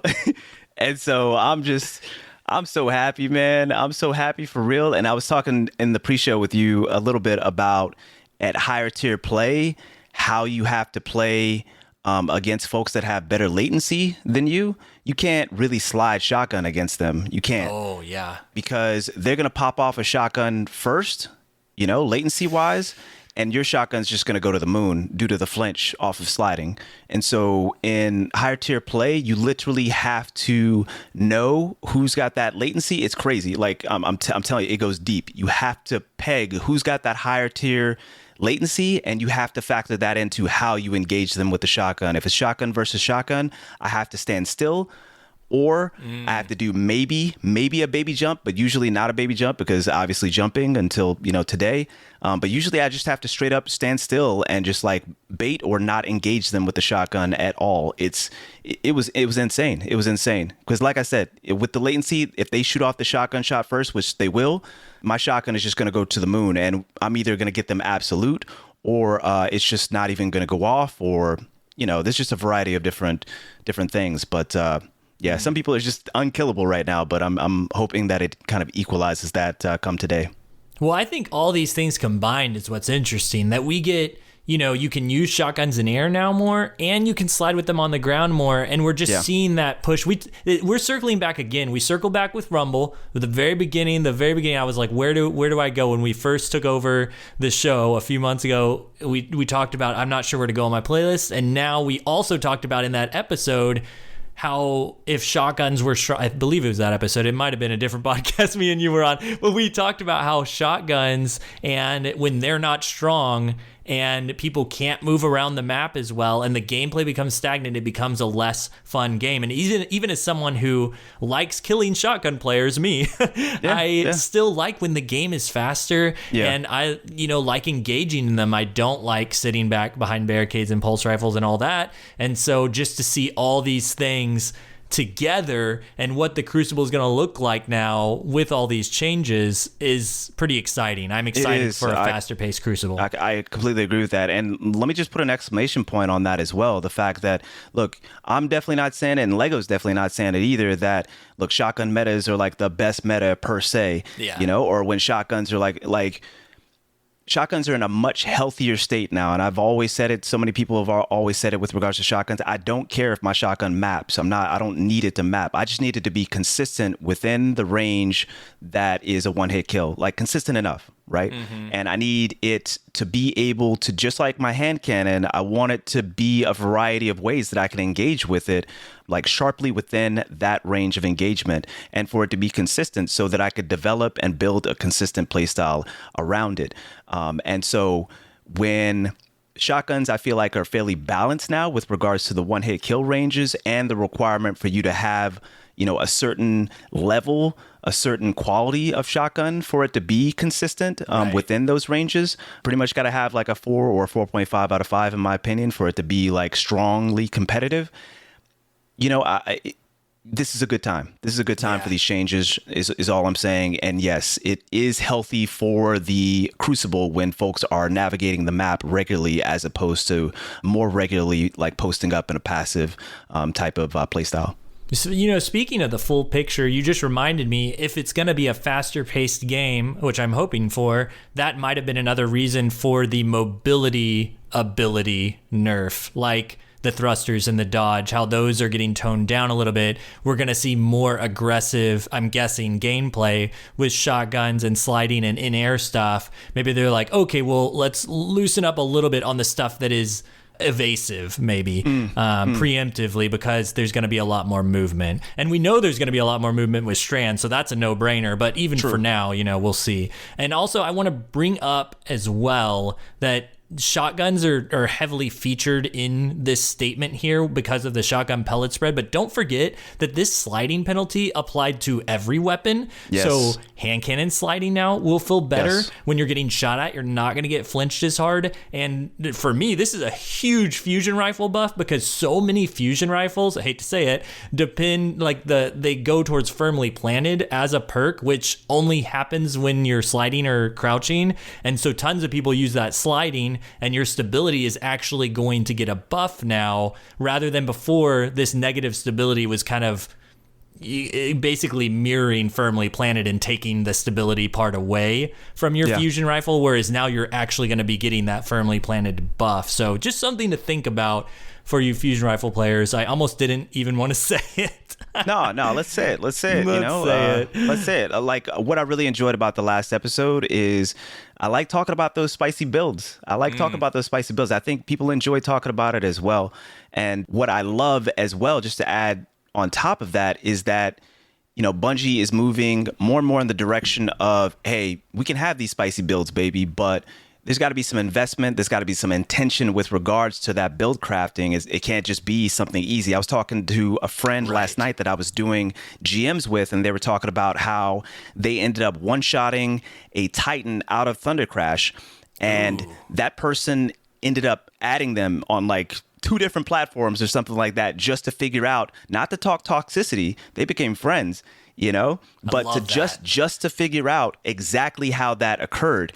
And the person that got shot out of the Thunder Crash was so surprised, because they were just like, oh my God, you did all that just to, they were just like, I was just trying to do it once. My buddy was just like, I was just trying to do it once. But they had set it up like 3, 4. It was something deep. They had to do a lot of things in order to get the damage up to the degree that they were able to pretty easily, once that damage was up, they were pretty easily able to shotgun, or I can't remember what they actually used for it, but to kill that Titan out of Thunder Crash. It's really cool. Oof. So I love talking about these builds. Now I'm going to DM you later. I'm going to figure out what that is, because that sounds fun. Buddy, it's my buddy Iridian. I'm telling you, that dude got a big brain. I was talking to him last night. So yeah, I could definitely put you in touch and we could talk about it. But super cool. Before we move out of this ability stuff, I want to move on, but I just want to point out just the one thing that stood out to me that wasn't here was healing nades, and the way healing works in the Crucible right now. I know it's been turned down a bit, but it's still the one thing to me that feels like the get out of jail free card. Like you really got to push in. And I like that there's synergy between classes. Like if you got someone running stasis and you got someone running healing, that's really hard to play against, because they kind of push in, they get shot, they retreat, they heal, you push in thinking you're going to kill them, and then their stasis buddies waiting there with, what, a dust field, an auto freeze melee from the Warlock, something like that. So there's these things that I'm wondering what's going to happen, but I also like, I'm going back on myself now, that there's still options for some interesting mind games there. It's just the one thing I noticed, that like, hey, none of this is here. Yeah, it was interesting that healing aids were kind of like left out of it, but maybe they might be addressed in the more like global ability change. True. Maybe, healing aids will get hit more specifically, because people can't just be having a healing aids almost every engagement. People can't just be having healing aids like especially if they're quick rounds in trials, every round, I mean, I guess maybe not but every engagement, it's pretty frequent. So I do feel like there's a middle ground to be had there with regards to healing nades, even though, they can be frustrating just at a baseline. So we'll see most definitely. But yeah. I hear you on that. Well, let's jump into the new build crafting stuff because they mentioned it. We're not going to spend a ton of time here because I know that it's I want to say primarily PvE, but this is going to be PvP in a big way too, because things that we're used to seeing like Quick Charge, Powerful Friends, Radiant Light, all of that could change. We don't have the details for it yet, so I'm just going to list some bullet point changes here, and then we can talk about potential implications for them before we move on to the Ikelos weapons. So the big things here, they're doing big build crafting updates where they're removing energy types from mods and armor. So they're moving from weapon type specific mods to damage type specific mods for increased flexibility in builds. And this comes with a huge mod customization screen, which is very helpful. You can actually mod out your Guardian completely, all the different armor slots on one page, and move to your weapon page and modify all that and see how the stats are changing as a whole, which looks like an amazing interface. Like, wow, yeah. I can't wait to have that. Even if you save your builds in dim still or something like that, you can also, this is going to be really helpful for visualizing everything. Speaking of builds, they're also having loadouts now, up to 10 in-game using different sources, which is going to be big for PvP, switching on the fly. We've got artifact mods are changing to passively apply those artifact mods that you get for every season. You can only select so many of them, but they will automatically apply to your loadout, so you're not taking up gear mod slots. That is huge. And then because of that, Artifice armor is also changing to where instead of applying artifact mods, it's now going to be an extra mod slot that grants bonus character stats like strength and mobility, etc. And so all of these things just bring up so many questions. And one last thing too, elemental wells. Now, this is the big question mark for me. It's being converted to things like stasis shards and ionic traces, but for every single element is going to have something. And I'm wondering right now, elemental wells, we don't have those in PvP. Are these things going to affect PvP now? Because ionic traces and stasis shards are in PvP. So, are we going to see the transfer of that over? I'm so curious how all of this is going to play out. And it also raises the question about Quick Charge, Powerful Friends, and Radiant Light. Yeah. I mean, because Quick Charge in particular for us shotgunners, is really the mod right now that is essential at... So essential. Yeah. I mean, essential at closing the gap with regards to the quick draw nerf. Yes. Once quick draw ended up getting nerfed, shotguns, you really had to build into that handling, and it became really difficult to build into both substantial amounts of handling and the range that was necessary in order to get a consistent one-hit kill, right? Mm-hmm. To add that consistency to your shotgun, because for a while now it's been, just put as much range as you can on your shotgun.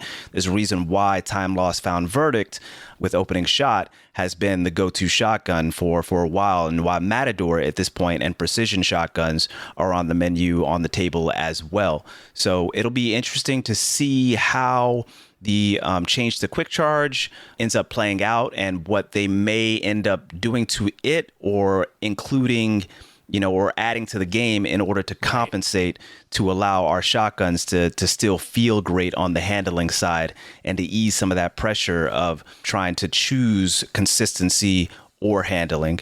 I just feel like right now it's in a really sweet spot, and I would hate to see that change, basically. I know, yeah, and I feel the same pain, not the exact same, but it's similar for something like a fusion rifle, because fusion rifles are included in Quick Charge too. Fusion rifles, you got shotguns, you got SMGs and sidearms. Look, shotguns, okay, Lego? Shotguns. All right, y'all been eating it for like a minute. Y'all SMG players, y'all fusion rifle players, y'all sidearm players, y'all been eating. Y'all been eating. All right? All right? You're not wrong.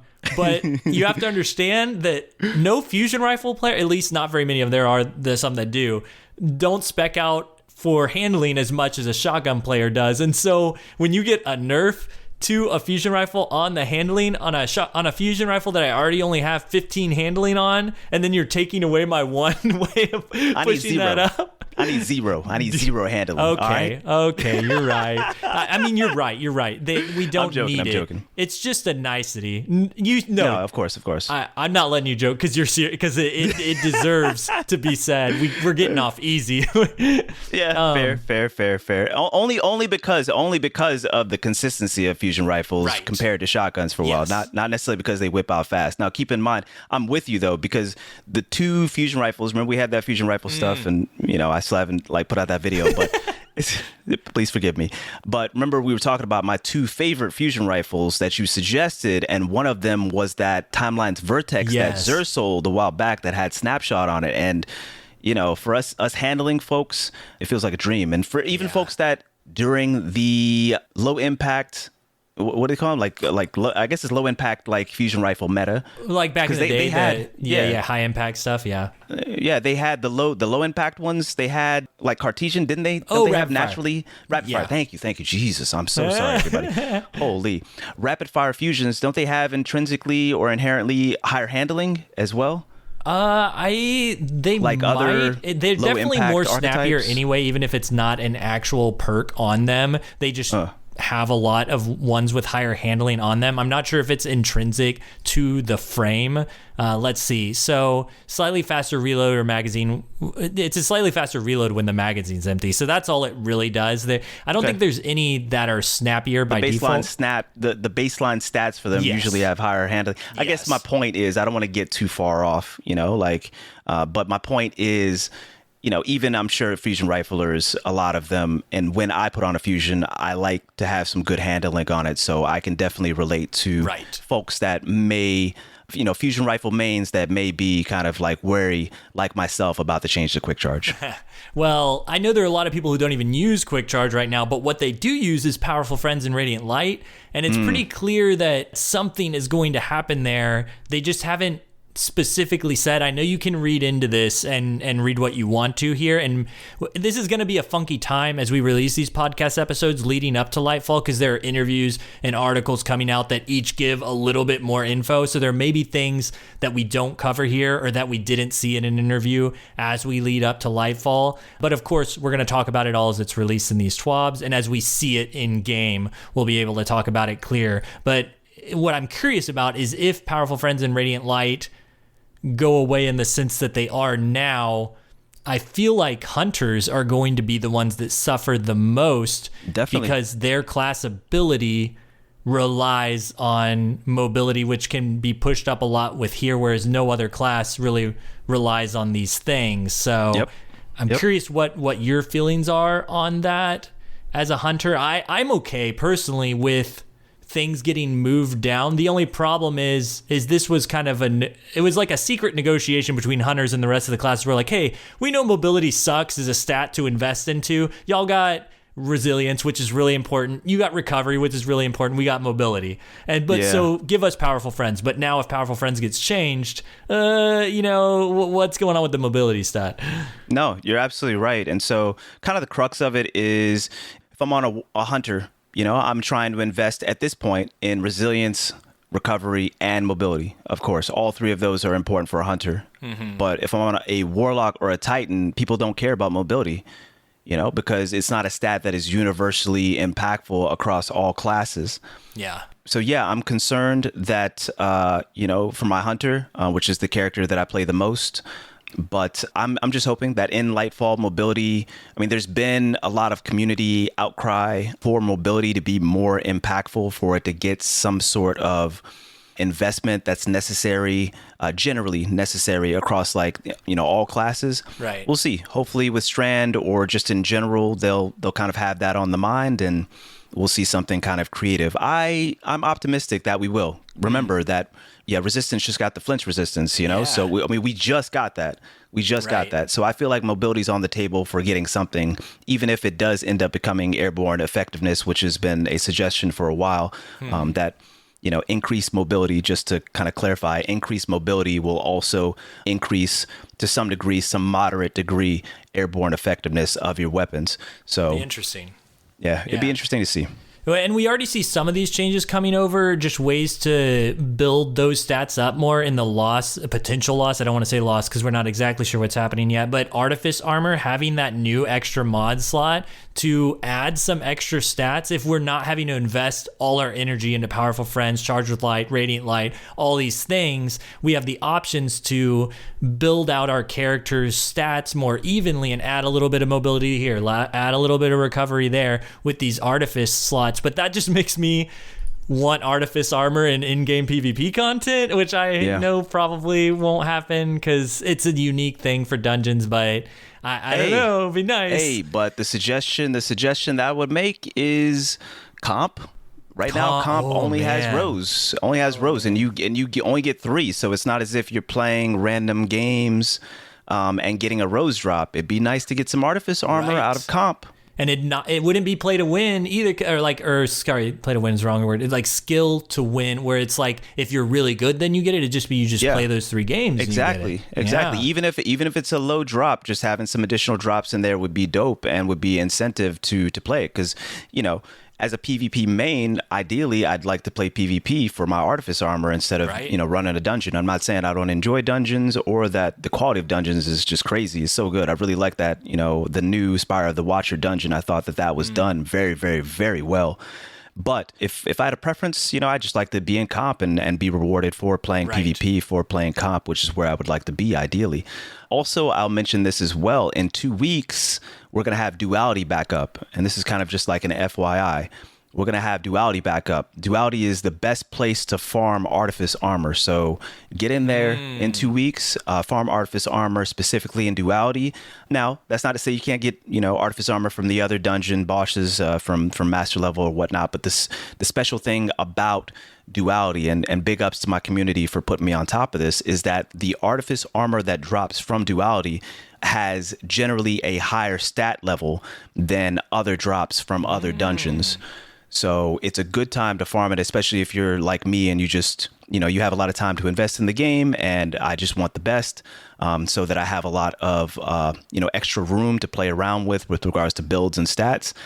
Duality is the place to do it. So get your Artifice Armor in 2 weeks. Nice. That's a great heads up. I really hope, I don't think it's going to happen, but like them changing Artifice Armor for the new system where the old one doesn't translate as well. Like I hope what we have, we can take forward. Like it has to, right? They didn't come out and say that, I don't think, but I feel like it has to. They wouldn't just, because that would throw away too much time, would feel too much like sunsetting, and they're pretty against that now. But with the rest of our time, if you don't have anything else for the mod customization stuff, because it's all really cool, but we got some current stuff to go over as well. That's about it for me. What I will say is I'll just say, Bungie, please give Restoration ×1 to Phoenix Dive. All right, we can keep moving. No, I would love to see some Phoenix Dive reworks, because I really like Phoenix Dive a lot. I think it's really cool. Phoenix Dive. It is so cool of a movement mechanic. Yeah. On top of the fact that it has viability, it's sick. Like there's so many times where like my evasion technique is to just like Icarus dash, and at the end of the Icarus dash, I'm around a corner and I Phoenix dive right out of the Icarus dash. It's clean. It's clean. It's so clean. You'd be so proud of me. I never, you know me, I experimented with all different types of weapon stuff, but I tend to gravitate toward things like Fusions of Glade, but I was using a shotgun and I don't remember what I was. It was a shotgun and something.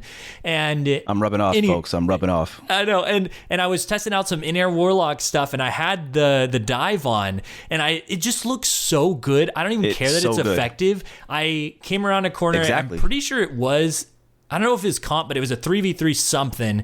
And it was around the corner. A shotgunner knew I was there, and they kind of got the jump on me. I just blinted them with one shot of, I think it was an arrow, and then I dove, did the Phoenix dive down, and they jumped up to get shotgun in range with me, and I went past them on the ground, aimed up with my shotgun, and just eliminated him right there. Dude, did you clip that so that I you did, could then... I need to slow-mo it because it looks so freaking close. Please tag me. Amazing. Please tag me. See, that's what I'm talking about. The movement in this game, I'm telling you, it's just like people don't understand, man. The movement in this game is so rewarding. And so when you get that movement clean and you're able to chain it, it's just so cool. It's so cool. Yeah. And that's what's great. By the way, I'm sorry, because I just love like gushing about like shotgunning and hand cannoning. That's what's so great about like shotgunning is that, pellet shotgunning in particular, is that you can do all this different movement, and as long as your aim is true, at the end of that movement or even through that movement, oftentimes you can still get a nice shotgun shot off, which just opens up your options, for how you end up evading their shots, how you end up, engaging in the first place. It's just so cool. And that's one of the ways that one of the reasons why Destiny PvP is just so unique and cool. And I hope they continue to double down on it within reason. Totally. Okay, we got some Ikelos weapons that we have not gone over yet, craftable for this season. I want to go over a few of them. We just got 4 real quick we're going to knock out here. And starting off, we've got the Ikelos hand cannon. Just a quick note on the names on these. It's kind of funny because it's not the same exact name. It's Ikelos _HC _V 1.0.3 as before it was 0.2 and the first version was 0.1. Just a little funny thing they do with the name there. Because I'm looking through the spreadsheets trying to find them and I'm like, oh yeah, it's 0.3 now, not 0.1, not 0.2. Okay, this is a precision hand cannon, and I'm gonna lean on you a lot for this one. I'm gonna say the numbers here, but you are the hand cannon master, and so I'm definitely gonna lean on you a little bit for this one. But the Ikelos, these haven't changed much from previous seasons. As I mentioned, I think last episode, they changed the in-air effectiveness value, the airborne effectiveness value of these as they're reintroduced, and I think that's just to bring them in line with the current stuff. But the range on this one's 32. The stability 52, handling 33, reload speed 33, aim assist 75, which is pretty decent. It's like the one decent stat here. Recoil direction 91, mag size 12, and in-air airborne effectiveness is 14. So it's not my favorite hand cannon. That is what I will say about it. I'm curious what you have to say about it, Tony, because I just can't find a place for this thing in my playstyle. Yeah, and that's fair. That's fair. I've never been the biggest fan of 180 hand cannons myself. It's probably the subfamily that I'm least familiar with and have least amount of experience with. The biggest reason why maybe I have some experience with it is because Not Forgotten was just such a necessity back in the day, and so I do have, it's been transitioned to a 140 now, but back in the day it was a 180 RPM hand cannon, along with the other 180 hand cannons, such as this one. Yeah, in PvP at least, I can't really see too much of a reason to equip this thing. You're right about the aim assist being a little bit higher. I feel like on average, what I will say is 180 hand cannons for my controller players, they know this already, I don't even have to say it, are kind of a dream on controller. They specifically cater, I feel like, to folks that are on controller. If you end up getting, and I've said this before, if you end up getting, I can't remember the name of the hand cannon right now off the top of my head, from Iron Banner, that thing is crazy, people. That thing is crazy, It gets crazy range. You can get kill clip on it. I believe you might be able to get Adagio. You'll have to correct me if I'm wrong. No, I think you're right. Yeah, the newest one does get it. It's so good. It's so good. So that's not to say that even on M&K, that's not to say that 180 hand cannons aren't great. But what I will say is maybe this one right here is not the greatest, especially when you can't, you can't get it adept either, right? So if you end up maxing out the range, and sure, I'll put full bore on for this one. Why not? If you end up maxing out the range, you end up having a range stat of 67. That ends up being 31.28 meters before damage fall off. That's not a lot, especially you don't have rangefinder on that. That's not a lot, basically. Whenever I'm looking at hand cannons, 140s in particular, I'm normally not going to equip anything that is below 32. It's just not going to be even sort of competitive, even in quick play. Now, that being said, if you can get into range, especially in this new meta where pulse rifles have been pulled back a little bit, if you can get in range, this thing has like good stability. You equip, Hammer Forge, for example, or even small bore, then you're still at 59 range. You're still at 30.33 meters. You're at 62 stability, and you have the option for something like rapid hit, which is really good on 180s in my opinion. Keep in mind that damage perks on this thing, oftentimes end up dropping this from a 4-tap to the head to a 3-tap to the head. So it ends up becoming not just forgiving if you end up going for the 4-tap, but it also ends up changing the TTK as well with certain damage perks. So, we could talk about the difference of resilience values that may occur with the different damage perks, because obviously different damage perks end up giving you, maybe 10% buff, right. 15% buff, et cetera, et cetera. But, my point is I can't really vouch for this one too much in the Crucible unless, you end up, really investing in that damage perk. And, it's kind of like your favorite hand cannon or your favorite 180. So that's kind of my opinion on it. You actually brought up one of the main points for me with this thing is I kept trying to spec it out so that the 3-tap was beneficial for me, because you can do that on like you were saying, the Iron Banner hand cannon, you can do that on a lot of other 180s.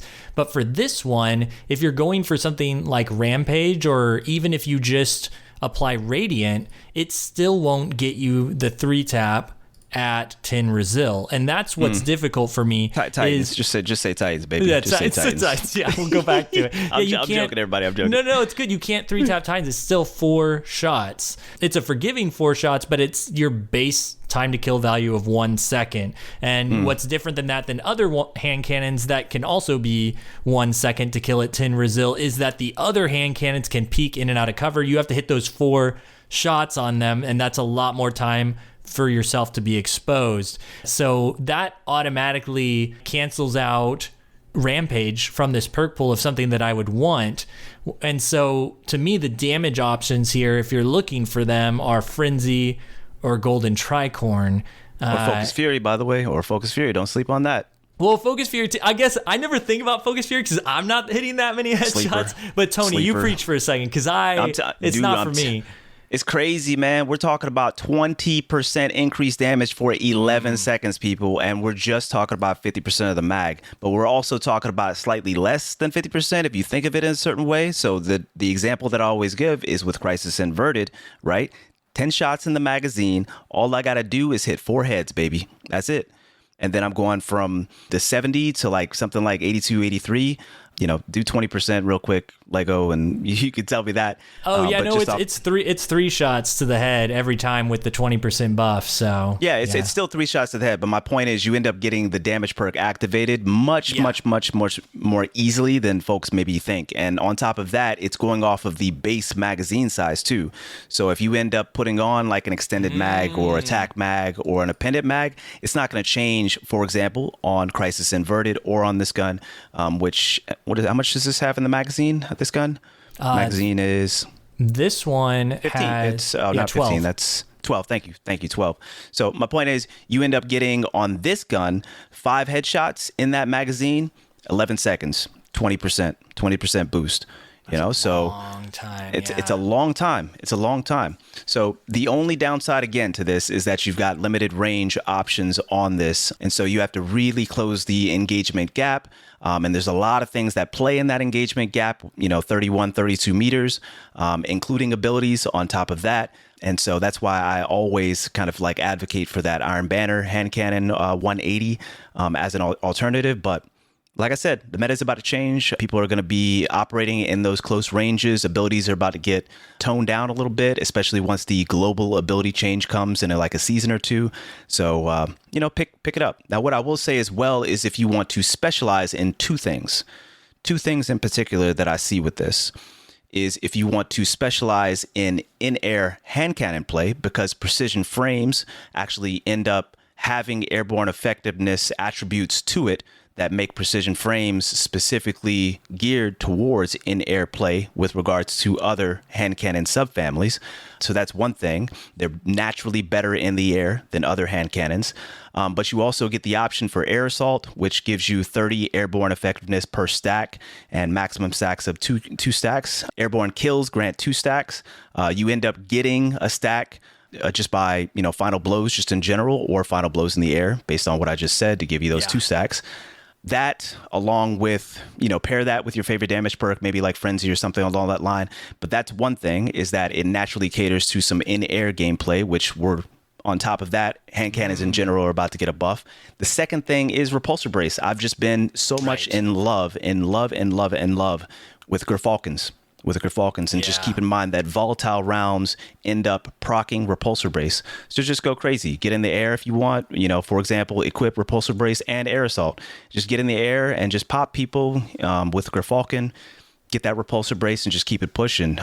It's interesting. It's interesting, basically. But I do find it has kind of like lacking stats to be kind of like the meta pick. But it's something that is definitely viable if somebody wants to really, really like specialize in that niche. Yeah, I think you're right. Repulsor brace is probably a highlight here, and I like that combo of air assault. The one thing about air assault, I wish that some of these perks, because I love that you focused on Focus Fury, giving you that 11 seconds. That's an incredible. Like, I just want to emphasize Golden Tricorn times 2, which I think is super long at 10 seconds. This is like just one thing you have to do for this 11 seconds. It's honestly slept on. Yeah, it's honestly slept on. I'm with you. I think I'm one of the ones who's been sleeping on this. Yeah. So yeah, that's crazy good. I wish that air assault and other airborne effectiveness perks that increase that would have a longer time to be active, because it's only 5 seconds. And that's stack, that you'll add together as you go, because if you get 2 stacks, that's 60 airborne effectiveness, and that 5 seconds will reset. But I just wish that was longer to accommodate things like Frenzy, 12 seconds, or Focus Fury, 11 seconds. Like, that would be really nice pairing, and I wish that I could have that here. But I like the neutral game combo of air assault, repulsor brace, and I think there's a lot of options here for the damage perk, Focus Fury, Frenzy, and Golden Tricorn. The one thing I'd avoid personally, just with the way the meta is right now, is Rampage. It just doesn't, unless you're stacking it with Radiant. It seems like a dangerous game. You're still going to be 4-tapping, and so watch out for that. Gotcha. Yeah, I guess the last thing I'll mention with regards to this weapon, and I guess that leads into the subsequent weapons from this, the Seraph weapons, is Rasputin's Arsenal, the origin trait. Breaking a target's shield partially reloads this weapon's magazine. Right, so you can just think about how that might end up playing with this weapon, with certain perks. As we kind of move forward, one thing that I'm looking at right now is subsistence. Subsistence will end up partially reloading your magazine from reserves after defeating targets. You end up pairing that with Rasputin's Arsenal, doubling up. Who knows how much you could just kind of just keep that rolling. Basically, just keep that rolling. So. This is a very interesting origin trait. It's kind of like a Genesis is a very similar trait, but this is an origin trait. So you end up getting your normal level of perks, or normal net number of perks on top of kind of a Genesis type of trait. You've set me on a whole new thing on this gun, because now I'm thinking, I know. Okay, you break, shield, you get reload. You kill someone, you get reload with subsistence. You add in Focus Fury. I wonder if that counts towards the reset of your bullets. Can you keep that? I'm almost certain that it still operates off of the original magazine. Now, there's always little quirks. But I'm almost certain that you still only have to hit, 5 headshots for the Focus Fury to proc. And then once the Focus Fury procs, you're just going. So it's highly slept on, I'm telling you. Okay, I'm going to have to visit this now, because this is so interesting, because I know subsistence doesn't count as a reload because it doesn't operate on any other damage perks that require reload. So I am very interested in this now. At first, you got me on PvE stuff. I was like, okay, never reload in PvE. That's cool. And then I was like, wait, cool. Focus Fury too? What's going on here? Yep. Yeah. Okay. Only 5 heads, and that's it. So, we're just talking about, even if, you're just kind of like an average with this, even with this weapon, if you take your time, hit those shots, you might lose quite a few gunshots just because you're taking your time, right? And on top of that, like I said, the range stat is just kind of mediocre on this weapon, but every once in a while you are going to hit those people, and once you hit those, go in. Man. Go in. Okay. And just have a ball. Okay, let's move on to the shotgun. We got the Ikelos shotgun. It is a rapid fire frame. And rapid fire frames, oh man. I'm so hesitant to use them now after what they've been through in the Crucible. And I want to like something speedy, but with the limited, and this is what it comes down to for me, limited ammo. in the Crucible. You got limited ammo. You want that one shot to count, and rapid fires just haven't been where it's at for a long time. Even with the pellet spread changes, I think it got even worse. And so it's just a difficult weapon to use. It's got a range of 34, which is actually the highest in the entire rapid fire frame category for shotguns. So interesting. 34 range, 32 stability, handling's 44, reload speed 61, aim is 72, which is also the highest, mag size of 7, and in-air effectiveness of 2, which actually 2, that doesn't, now that is right. Yeah, all shotguns are super, super low. Yeah, they are. So yeah, there is hardly any way I could spec out this thing that I would say, yes, use this in PvP. But do you have any takes on it just at first glance, Tony? Yeah, I mean, I kind of mirror exactly what you're saying with regards to rapid fire frames. I do feel like they're kind of in a better state than folks give them credit for in the Crucible. Yeah. If you end up equipping smoothbore, which smoothbore is a great barrel option at this point, it's what I look for on my mind benders. It's either smoothbore or corkscrew. Those are the two barrels that, I feel like are kind of at tops. Corkscrew Agreed. because, it gives you range, but it also gives you handling, which is important on a shotgun. I think that full choke is maybe like a full choke and barrel shroud are like close seconds, just depending upon preference. But either way, if you end up equipping smoothbore, accurized rounds, a ranged masterwork, you can get up to 69 range, which I feel like is kind of like serviceable. It's serviceable. It's respectable. End up giving you, maybe like threat detector, but which is like basically the closest we're going to get to quick draw right now. So I feel like that's kind of an obvious, but let me just skip over that for a second and come down to the combination of pugilist and swashbuckler, people. Pugilist and swashbuckler. Rapid fire frames aren't about getting that one hit kill per se. Right. I wouldn't say they're in the worst state to get that one hit kill, but follow that up with a melee, people, and go to town.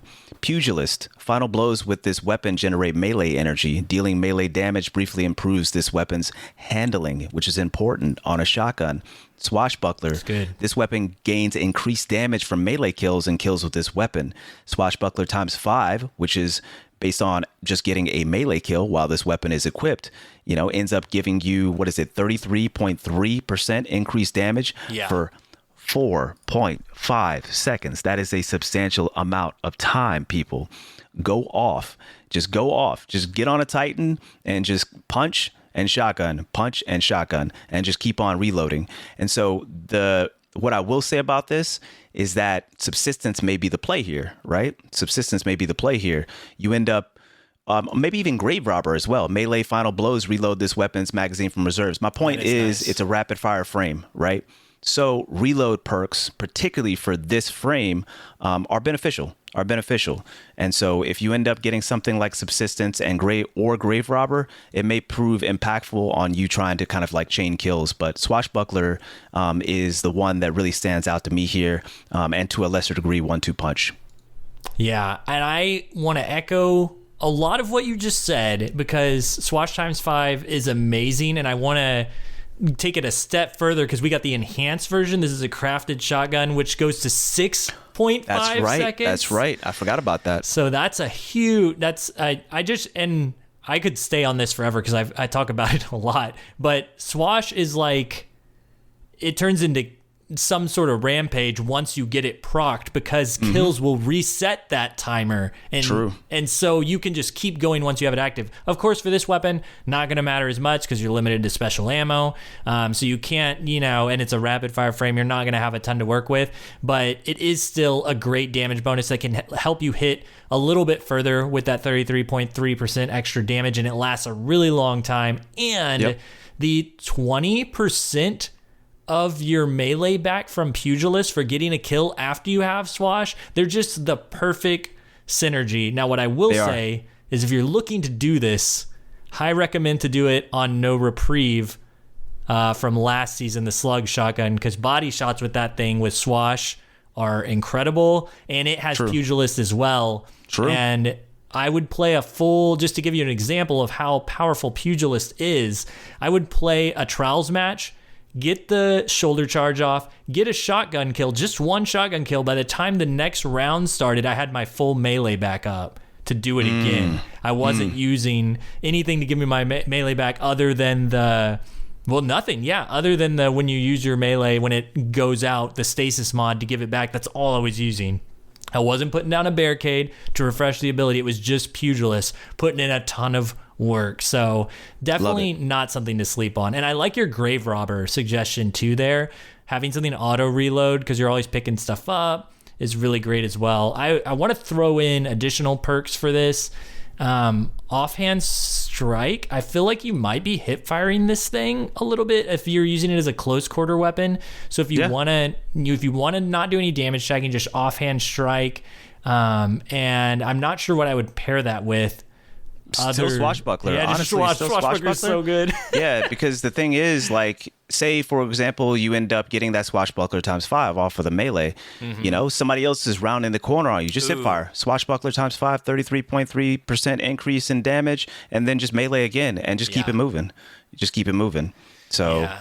Also, offhand strike is actually not a bad option here. Yeah, I think so too. And also I want to say, I think Smoothbore was the one you called out. I like small bore is growing on me for these. I know it doesn't add, it doesn't mess with the range as much, but it doesn't take away any of your handling like rifle barrel was, and it's just a ton of extra stats. And now that we don't have the stability penalty from sliding, it's just opening up more options here for something that's a rapid fire frame shotgun that if you're getting those 2 shots off really fast, maybe a little bit of extra stability might pay off for you. True. And that's the type of play style where maybe you're trying to get the actual kill with the shotgun, right? Yeah. The only reason why maybe I don't, I'm not looking at that too deep is the fact that, just ammo is limited for a rapid fire shotgun in the Crucible. So I'm always thinking about, if I was going to suggest a rapid fire frame, I would suggest someone that has a strong melee build first and foremost, so that you could play efficiently with that ammo, but also, synergize it with perks that would allow you to one-hit kill like Swashbuckler once you ended up getting that first kill. The other reason why I wouldn't necessarily suggest small bore, I'm not saying it's bad, is that the reason why small bore was something that I looked at before was because of the slide nerf to shotgun and stability, right? And so now that we're getting that reverted, small bore is less. It's not as important to me. I'd much prefer like range and handling again. So that's why I didn't even mention small bores, because that's more so in a meta like right now, or yesterday, for example, because right now we about to pop, baby. I'm excited. Oh, man. Where that stability increase may have mattered a little bit more. Now I feel like it's about that smooth bore, it's about that corkscrew, and then to a slightly lesser degree, barrel shroud and full choke. Right. Oh, that's good stuff. I'm glad you brought that up. I don't think about the blinting or the follow-up as much, and I know that is always in a shotgunner's head, so I'm glad to have you here. I got you. I'm just vooping people in one shot. I'm not used to this. I'm mad. I'm so mad you said that. I feel like you just said that because I was saying some stuff earlier, bro. Y'all fusion rifle mains been eating. Y'all been eating, man. Y'all been eating. But you know what? I'm back today, baby. I'm back today. I can't wait to see it. I'm excited for the Twitter clips tonight, y'all. Before this episode even airs, I bet there's going to be clips out there. I'm telling you, 8 a.m. Check my Twitter tomorrow. I'm telling you, I'm going to have something. Because I'm probably still going to be streaming. I'm going to be so excited, man, for real. So we're gonna play pubs. I ain't trying to out here advertise my own stuff, but I'm just so excited. I'm going to play pubs, and then I'm going to go into like scrims, /labs/sweats, and we're going to see how it ends up operating there. The reason why I say that is, in like a private match environment, this is relevant. In a private match environment against some of the best players in the game, I'm playing against people all around the world. If I know if my shotgun works there consistently against those folks, then it's going to work well in whatever environment I'm placed into in pubs. So I'm excited. And I'm excited to have something to report back the next episode once we kind of get some time. That's good. Yeah, that's good. Okay, the sniper rifle. We got the Ikelos. Oh, what? Yeah. Okay, Ikelos sniper rifle. I thought you were saying something about the gun. Ikelos sniper rifle version 1.0.3, third iteration. This is just like the shotgun, a rapid fire frame, and all the stats are what you're used to on this thing. We've got the lowest zoom still at 45, and the range is at 30, which is pretty in the middle, maybe on the lower side a little bit. Stability 39, handling 67, which is nice that these rapid fires do have some nice handling for a sniper rifle. Reload speed 57. We got the aim assist at 45. And then, aim assist at 73, the mag size at 5, and the airborne effectiveness at 2. So I am also not a huge fan of rapid fire sniper rifles, just doing so little damage. I like having the possibility of using them for blinting, and with a body shot damage of 90, it can be difficult compared to, an aggressive frame that's hitting for 158 or even an adaptive for 131. Those are damage numbers that you can do something with, and rapid fires are so unforgiving. So you really got to have something super special to make me want to use it. Obviously, the handling's high, so you can boost that up quite a bit with these stats. You're going with something like fluted, you're already at 82 handling with just fluted, which is pretty crazy. Tony, do you see anything here that really sticks out to you? I think that it's kind of underrated. I think that this thing is underrated. I actually do. So check this. I think you got options, people. I think you got options. Number one, I know a lot of folks that really do enjoy 140 RPM sniper rifles. The biggest thing about 140 RPM auto rifles is they're not as sticky, right? Because you just don't have that much range to them. Aim assist is not bad on them at 73. This thing has 73 aim assist, but it's the range that really you're going to end up feeling. But we got options, people. We got options, not just to increase the aim assist via something like moving target, which passively grants you that 10, right?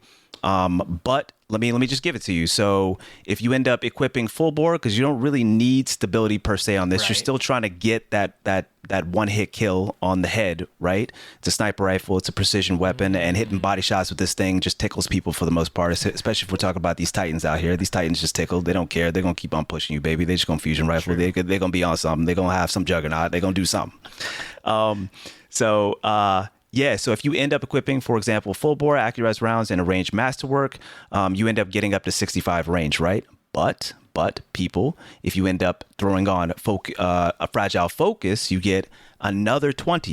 You end up getting that up to 85 range. The reason why I speak on fragile focus grants you that 20 range, but you have to not be taking damage. But you're on a sniper. It's just kind of the same thing as surplus. Surplus is great on a sniper because you're not necessarily having to use your abilities. You're so far back, basically, you're trying to pick somebody off from long range. Right. So fragile focus is more likely to be active at that time for that 85. Then, what's important on a sniper is consistency, particularly at range, but then also handling. Well, you got options in the last column for handling. You stay on arc, you end up getting plus 50 handling. That's taking you up. Yeah. That's taking you up right there. That's literally taking you up to get your handling on point. So, without it, you're sitting at 62 handling. You equip elemental capacitor, you're on arc, you're up to 100. So if I was going to go for this sniper, that's personally what I would probably go for. Other options, of course, some folks really enjoy perpetual motion. It's great to see it there. Surplus is always a beautiful option. If you really want it crazy snappy, and don't care so much about the fragile focus, then you could just get that full bore, that accurized rounds, that range masterwork, and then just rock that surplus elemental on arc. Let me see. I've already talked about the moving target. I guess the other thing that I would mention would be box breathing. Yeah. Box breathing would be the other thing. Sure. That 1.5 seconds. Yeah. Yep. Aiming down sight, 10% increase aim assist, fall off distance, and increase precision multiplier by +1 for one shot. Timer starts as soon as the ADS input is pressed. So on sniper rifles, we're talking about 33.2% increase for the precision multiplier specifically. It's just it's an interesting option, particularly for a for a low impact sniper rifle in particular. What was it? Yeah. It was the Dreaming City 140 sniper rifle, The Twilight, RPM sniper right? rifle. Yeah. Yes, the Twilight Oath. You know, Drewski put me on that as well. He used that quite a bit, and I don't know if he ever got the one that he was looking for, which was the curated role, but it was snapshot box breathing. You know, so you ended up getting that snapshot, that snappy sniper rifle, but on top of that, you got box breathing, which back then, that was before box breathing got nerfed. So box breathing was even stronger. And so you just aim down sight for like a short period of time and you have something that feels, as far as shooting it, and as far as the consistency of hitting those shots, you have something that feels like a 90 or a 72. But either way, even with, the, nerf that happened a while back, I think that box breathing on a 140 is still something that is viable and something that folks should look at, especially, like I said, especially on 140 RPMs. Yeah, and then also can't forget about that combo no distractions and box breathing, just because they both activate at almost the same time, and that flinch reduction could pay off for you. But I really like your fragile focus build. And I'm curious where I would land between moving target and fragile focus, because I'm such an aim assist fiend, and 73, 83 aim assist. That sounds good, but box breathing. It's tough to spec this thing out, but I think if you like this frame, rapid fire frame, there are some good options for you here. I think there's some really great options. It just depends on, do you want to make it snappy or do you want to make that shot connect? And I think you can do a bit of both with your build, the fragile focus, elemental capacitor. You can still do a bit of both with what you were saying as well. Keep in mind, fluted barrel, right? Takes it up to 82. Ophidians, for example, that's something like 30, 31, 32 like handling that you get the buff from that. So that's going to fill that out, that handling up to 100. If you end up having Dragon Shadow, obviously that's going to give you the handling. That's going to take it up to 100. So you can end up doing that. Then you would still have 50 range. Then you would have moving target for plus 10 aim assist to take that up to 83. Then you have a targeting mod on the helmet. That's going to take it up another 10 to 93. You got 93. Then on top of that, you got box breathing, say, for example, 10% increased aim assist fall off distance. I'm just saying the options are there, people. Which it is kind of slept on. Actually, box breathing could make up for the lack of range if you're speccing it out that way, because that 10% increased aim assist fall off distance is going to be so much more beneficial, I think, than speccing into range. So I'm actually almost pushing into that option now as what I would want to go for. And whether moving target or no distractions would be kind of up to you, but some great stuff. Yeah. Yep. So again, something else that I feel like the weapons team has done just a great job of, it's not making it the obvious choices, but it's, if somebody really loves the gun or wants to dig into the gun, then I think that there are some strong options for snipers here. Yeah, definitely. Well, I think we are on to the one that is probably the most popular, not even probably, guaranteed the most popular out of all of these weapons, the Ikelos aggressive frame SMG, which is pretty prevalent right now. And I think there's is it? Do what? Oh, is it? Oh, yeah, just a little bit. Interesting. Just a little bit. And it's crazy because I keep seeing the conversation of, do you go range or stability on this thing? Because in the past, it's kind of been, you always want range, but I've seen a lot of people starting to spec this out for more stability and not caring as much about things like rangefinder and going for things like tap the trigger. So I'm really curious where we're going to land on this one. Nothing much has changed for this SMG. We've still got the range at 44, the stability at 25, which is actually incredibly high for an aggressive frame. I want to point out that the highest other one is the Tidal, the Guardian Games SMG at 20, and everything else is like in the teens, like 11, 16, 7. This thing sticks out on stability already. Then handling at 62, which is also the highest. Reload speed 24, aim assist 37, also very high. This thing's just high in everything. Magazine stacked. size 30, it's stacked. Inner effectiveness 12, and zoom at 14, which is the one thing that I'm like, that's not super great at 14 when there are some that exist that are 15. So I think this is a pretty great SMG. Tony, how do you feel like you would spec this thing out? I keep coming back to that because I just love passing it off to you. I love the unknown of like, what's he gonna do? What's he gonna do? What's he gonna do? Pretty great is an understatement, people. Is an understatement. This is one of the best SMGs in the Crucible. This is the bane of my existence as a hand cannon player. This thing is crazy. Like, if somebody has this crafted, I'm definitely paying attention. Both this Terabot, and there's a few other like SMGs that I'm paying attention to. But I think this is arguably the best SMG legendary in the game right now. It's nuts. And I think it's to be said that this is a stat package here. 750s are a fantastic subfamily of SMG. It's actually probably my favorite archetype as well. It's one that, at least on M and K, the stability just doesn't matter as much. So, that base stability being low on most of these, on most SMGs within this particular subfamily is not that big of a deal. But the fact that you end up getting higher base stability on this is kind of a big deal, especially for folks that are on controller. So, how would I deck this out? Man, like the first that comes to mind for me, at least on M and K, would be just to give it max range, Killing Wind and Rangefinder, but also, dynamic sway reduction is especially considering the fact that you've got Rangefinder there, is just a very, very, very valid alternative as well.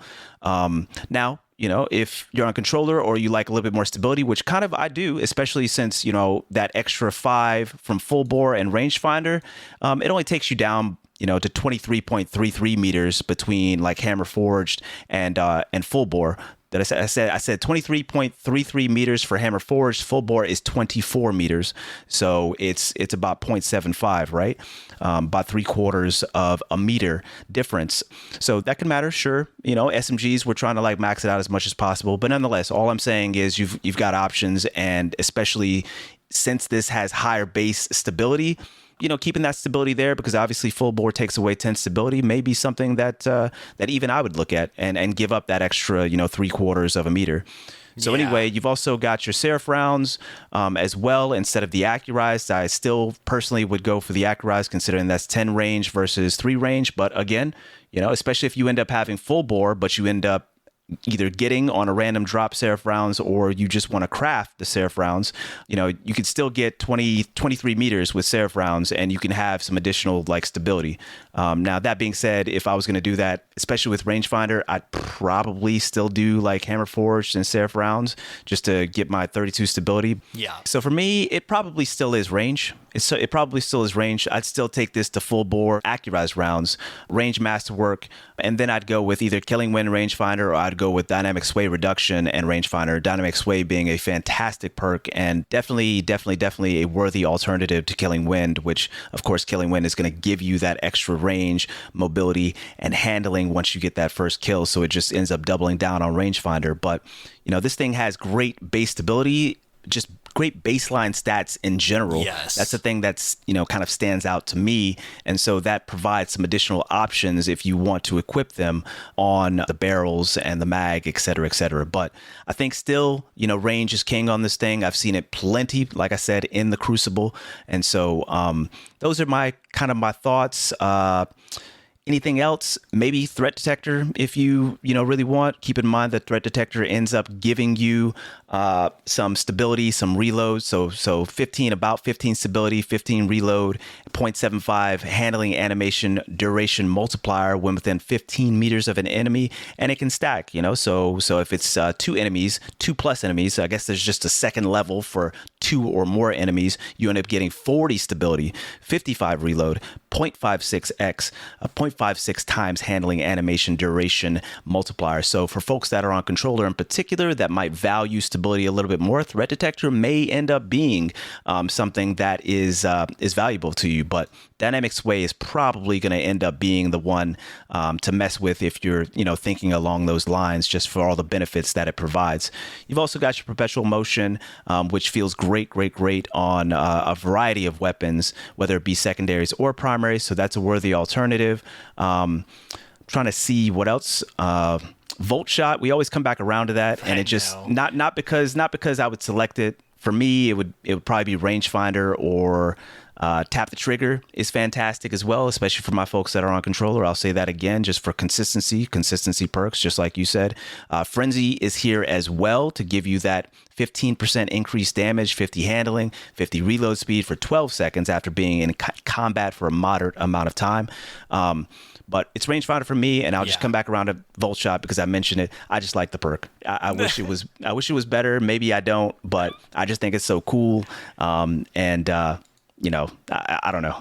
I just wish for it to be seen just a little bit more on primaries, and for me to be incentivized to use it, just because I think it's so cool, and I think that there should be some additional synergy on Arc between the actual subclass 3.0 and the weapons, because there's so much synergy on Void 3.0. Yeah. There's a decent amount of synergy on Solar 3.0, but not as much. You're not going to see too much popping off on Arc 3.0 with, you know, any sort of like synergy between the weapons and the subclass. And I kind of miss that, considering, you know, Gerfalcon's my thing. Yeah, it is a bummer not to see as much, and it's a bummer to me that in particular, Voltshot doesn't operate the same way in PvP that it does in PvE. And I kind of wish it did. Maybe it would be OP, but the way that you have to have enemies around for the Voltshot tick damage to proc, like there's a tick damage in PvE that once, and a lot of people don't even know this, but we've talked about it here before, where if you damage somebody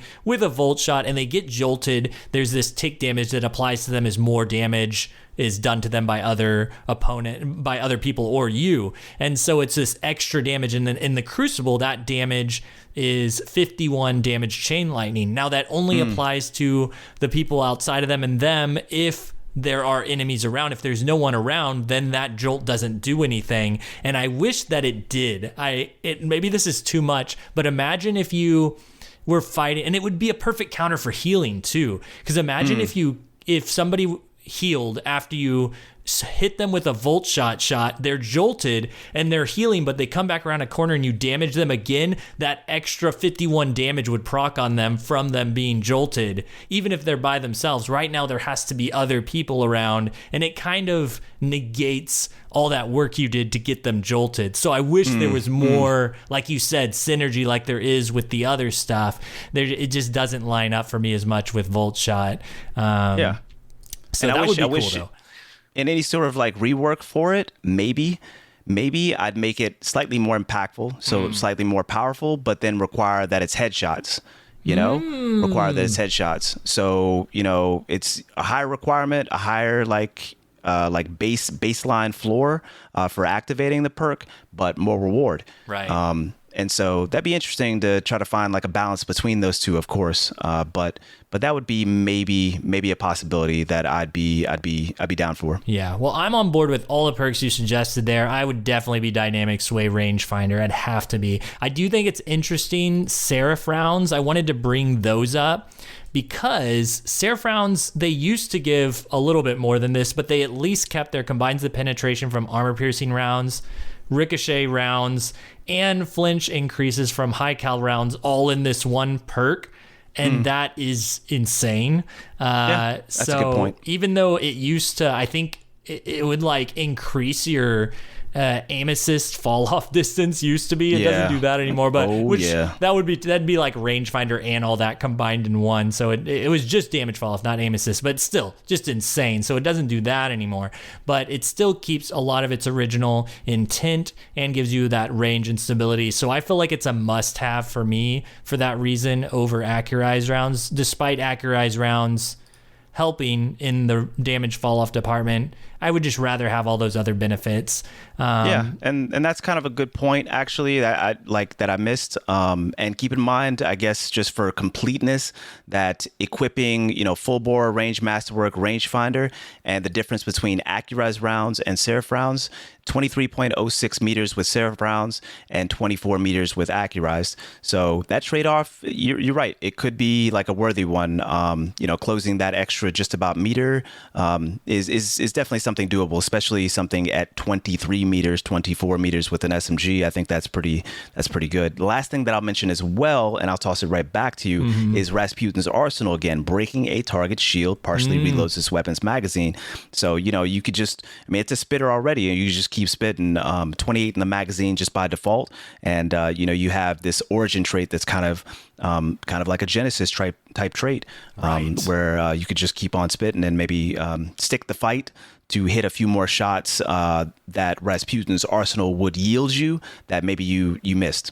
Right, that's good. Yeah, and also just to clean up the very end of this, gut shot straight and frenzy, just some damage dealing perks. I'm not going to touch surrounding because I don't know when you're going to use that. If you do, you're going to clean up hard. But frenzy and gut shot, are they worth running? Gut shot is almost never worth running for me because, like I've mentioned before, it's only changing your optimal time to kill, and on SMGs it's only that 10% bonus. So it's like, is that really worth running? It changes your full body shot time to kill from 1 second, or from 1.1 second to 1 second flat, just one less bullet, but you got that huge aim assist cone penalty.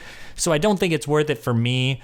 Frenzy, however, will bring you down from an original time to kill on a 10 result at 0.77 seconds down to 0.67 seconds, which is pretty fast, and reminded me, I was reminded of this whenever you were talking about Rasputin's Arsenal. If you're continuing to have that fight and your gun's automatically getting reloaded and then you proc Frenzy, could be something for you to look into. I still don't think it's worth running over Rangefinder. Rangefinder is just the jacked perk of all perks, even after its nerf. I just can't get away from it.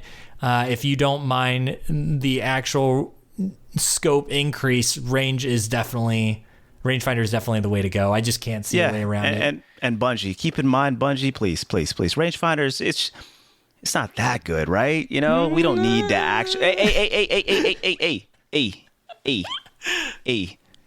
I gave you your turn, Lego. All Y'all right? can nerf it on fusion rifles. How about that? Please don't do it. Please. Oh yeah, do it on fusion rifles. Yeah. Oh my God. People are gonna hate me for this, but it is. If Rangefinder is on a fusion rifle, it is literally the only thing you want to run. Nuts. So, it's nuts for real. Because in my community scrims, right, labs, it's the only thing. I don't say anything else about fusion rifles outside of you can only have one on the team at a time.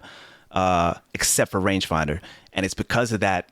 It's because of that crafted Epicurean. Ooh, yeah. I'm telling you, my friend Cab put that to my dome too many times. Immediately, I was just like, "This is crazy." Rangefinder got to be wild, it's got to be. And then somebody mapped me with a Rangefinder main ingredient in trials this past weekend as well. Yeah. That thing was crazy. And then I know you were searching for a drop on some other. Oh hey, what was it? I was gonna finish it with this. I wanted to wait till we were done with this. This is perfect. But we're done with it. And so I want to say this entire. The entire week that we had Last Wish back, I was in there every single day with my community, fiending. Just grinding it out, trying to get one drop with Rangefinder. It took 4 days for me to even get one drop with Rangefinder. Finally got one. And keep in mind, there's only 4 perks in the column. It should give it, I had to go through 10 drops before I could even get a Rangefinder. So I got a Rangefinder roll, tested it out. I was like, oh dang, I can hit 19 meters pretty easily with an adaptive fusion rifle that is firing faster than the Epicurean and main ingredient. And so I was like, this is gross. Okay, let's keep going. The very last second, within 1 minute before reset, I kid you not, the clock said 59 on it. 1 minute until reset, I couldn't grind anymore. A fusion drop for me. And I was like, no way, guys. I just had a fusion drop. If this is the one, open it up. Under pressure Rangefinder. Oh my God. No way. No, and the perks were all great. No charge time mess. It's perfect. I love it. So yes, 20 meter kills with an adaptive frame fusion rifle. That's crazy. It's disgusting. And the reason why I want to say real quick, because it was in the notes here, they're bringing back some raids, some old raids again, just like they did this time with Deepstone Crypt there. And so people are expecting Last Wish or one of the other raids. updates to come back. And if they bring back Last Wish, people are saying, Lego, why are you grinding for this if they're going to bring it back? Keep in mind, they took off Rangefinder on Wise and Rebuke from Iron Banner. Rangefinder is so good. I would not be surprised. On Fusions. On Fusions. Thank you. Yeah. Blanket statement on Fusions that I would not be surprised if it started changing. So I am so happy if this becomes a relic of the past. Well, shame on anyone who comes across me with it, because it is gross. I'm telling you, it is gross. Well, and that's my point. That's my point too. It's just like, look, that main ingredient user that I crossed in trials that I just was absolutely destroying all my guts. Yeah. Like I can't remember the last time I've seen that. Yeah. You know, I can't remember the last time I've seen that. So it was cool for me to see it. I wasn't like salty about it. Like, I don't see it all the time. It's rare that I see it. And it's just cool for that fusion rifle user to have that as kind of like a badge, and for them to probably love it. They had plenty of kills on it, so they probably love it. They're probably a fusion rifle main. And I just love folks to have tools for their niche. They have a niche. They grinded hard for it, most likely, just like yourself. And now, hey, I want to go in and I want to have fun with it, and you know, like put some kills on it. And that's exactly what that person was doing. It was cool to see. It was cool to see, and I'm not upset about it at all. But yes, rangefinder on fusions is crazy. Let's just keep that in mind. Yeah. Well, as we close out the episode here, just want to let y'all know we're going to hit all the rest of the weapons for Lightfall. I think we got only like 2 more episodes left for Lightfall. It's crazy. But we're going to get those dungeon weapons in, the world drops in, and talk about all the news coming back too. As it comes out for Lightfall, we're going to try and hit it all. So excited for y'all to stay with us. Yeah. And just remember, you can connect to all things DMB at DestinyMassiveBreakdowns.com, including Podcast versus Enemies, hosted by Court, Impetus, and Saint Caber, and Between Twin Suns, a Star Wars podcast, hosted by Kit Kutcha and Mercules. You'll find our social links and invite to join the conversation in the Discord, episodes, new and old, the occasional guideposts, and more well-written resources right there. This is Ill Physics, aka Tony, if you did not previously know me. You can find me at Ill Physics on Twitter, on Twitch, YouTube as well. My largest footprints are on Twitch and on Twitter. And yeah, I'd love to have discussion. Definitely hit me up anytime. And this has been Lego, aka Legole Flash. You can find me on Twitter and YouTube. I will, posting those videos, keep them coming out. An enhanced swashbuckler one today. It's great. Yeah, y'all need to use enhanced swash. It's crazy. But thank you so much, y'all, for joining us for this one. We'll see you next time. Until then, GG. Peace.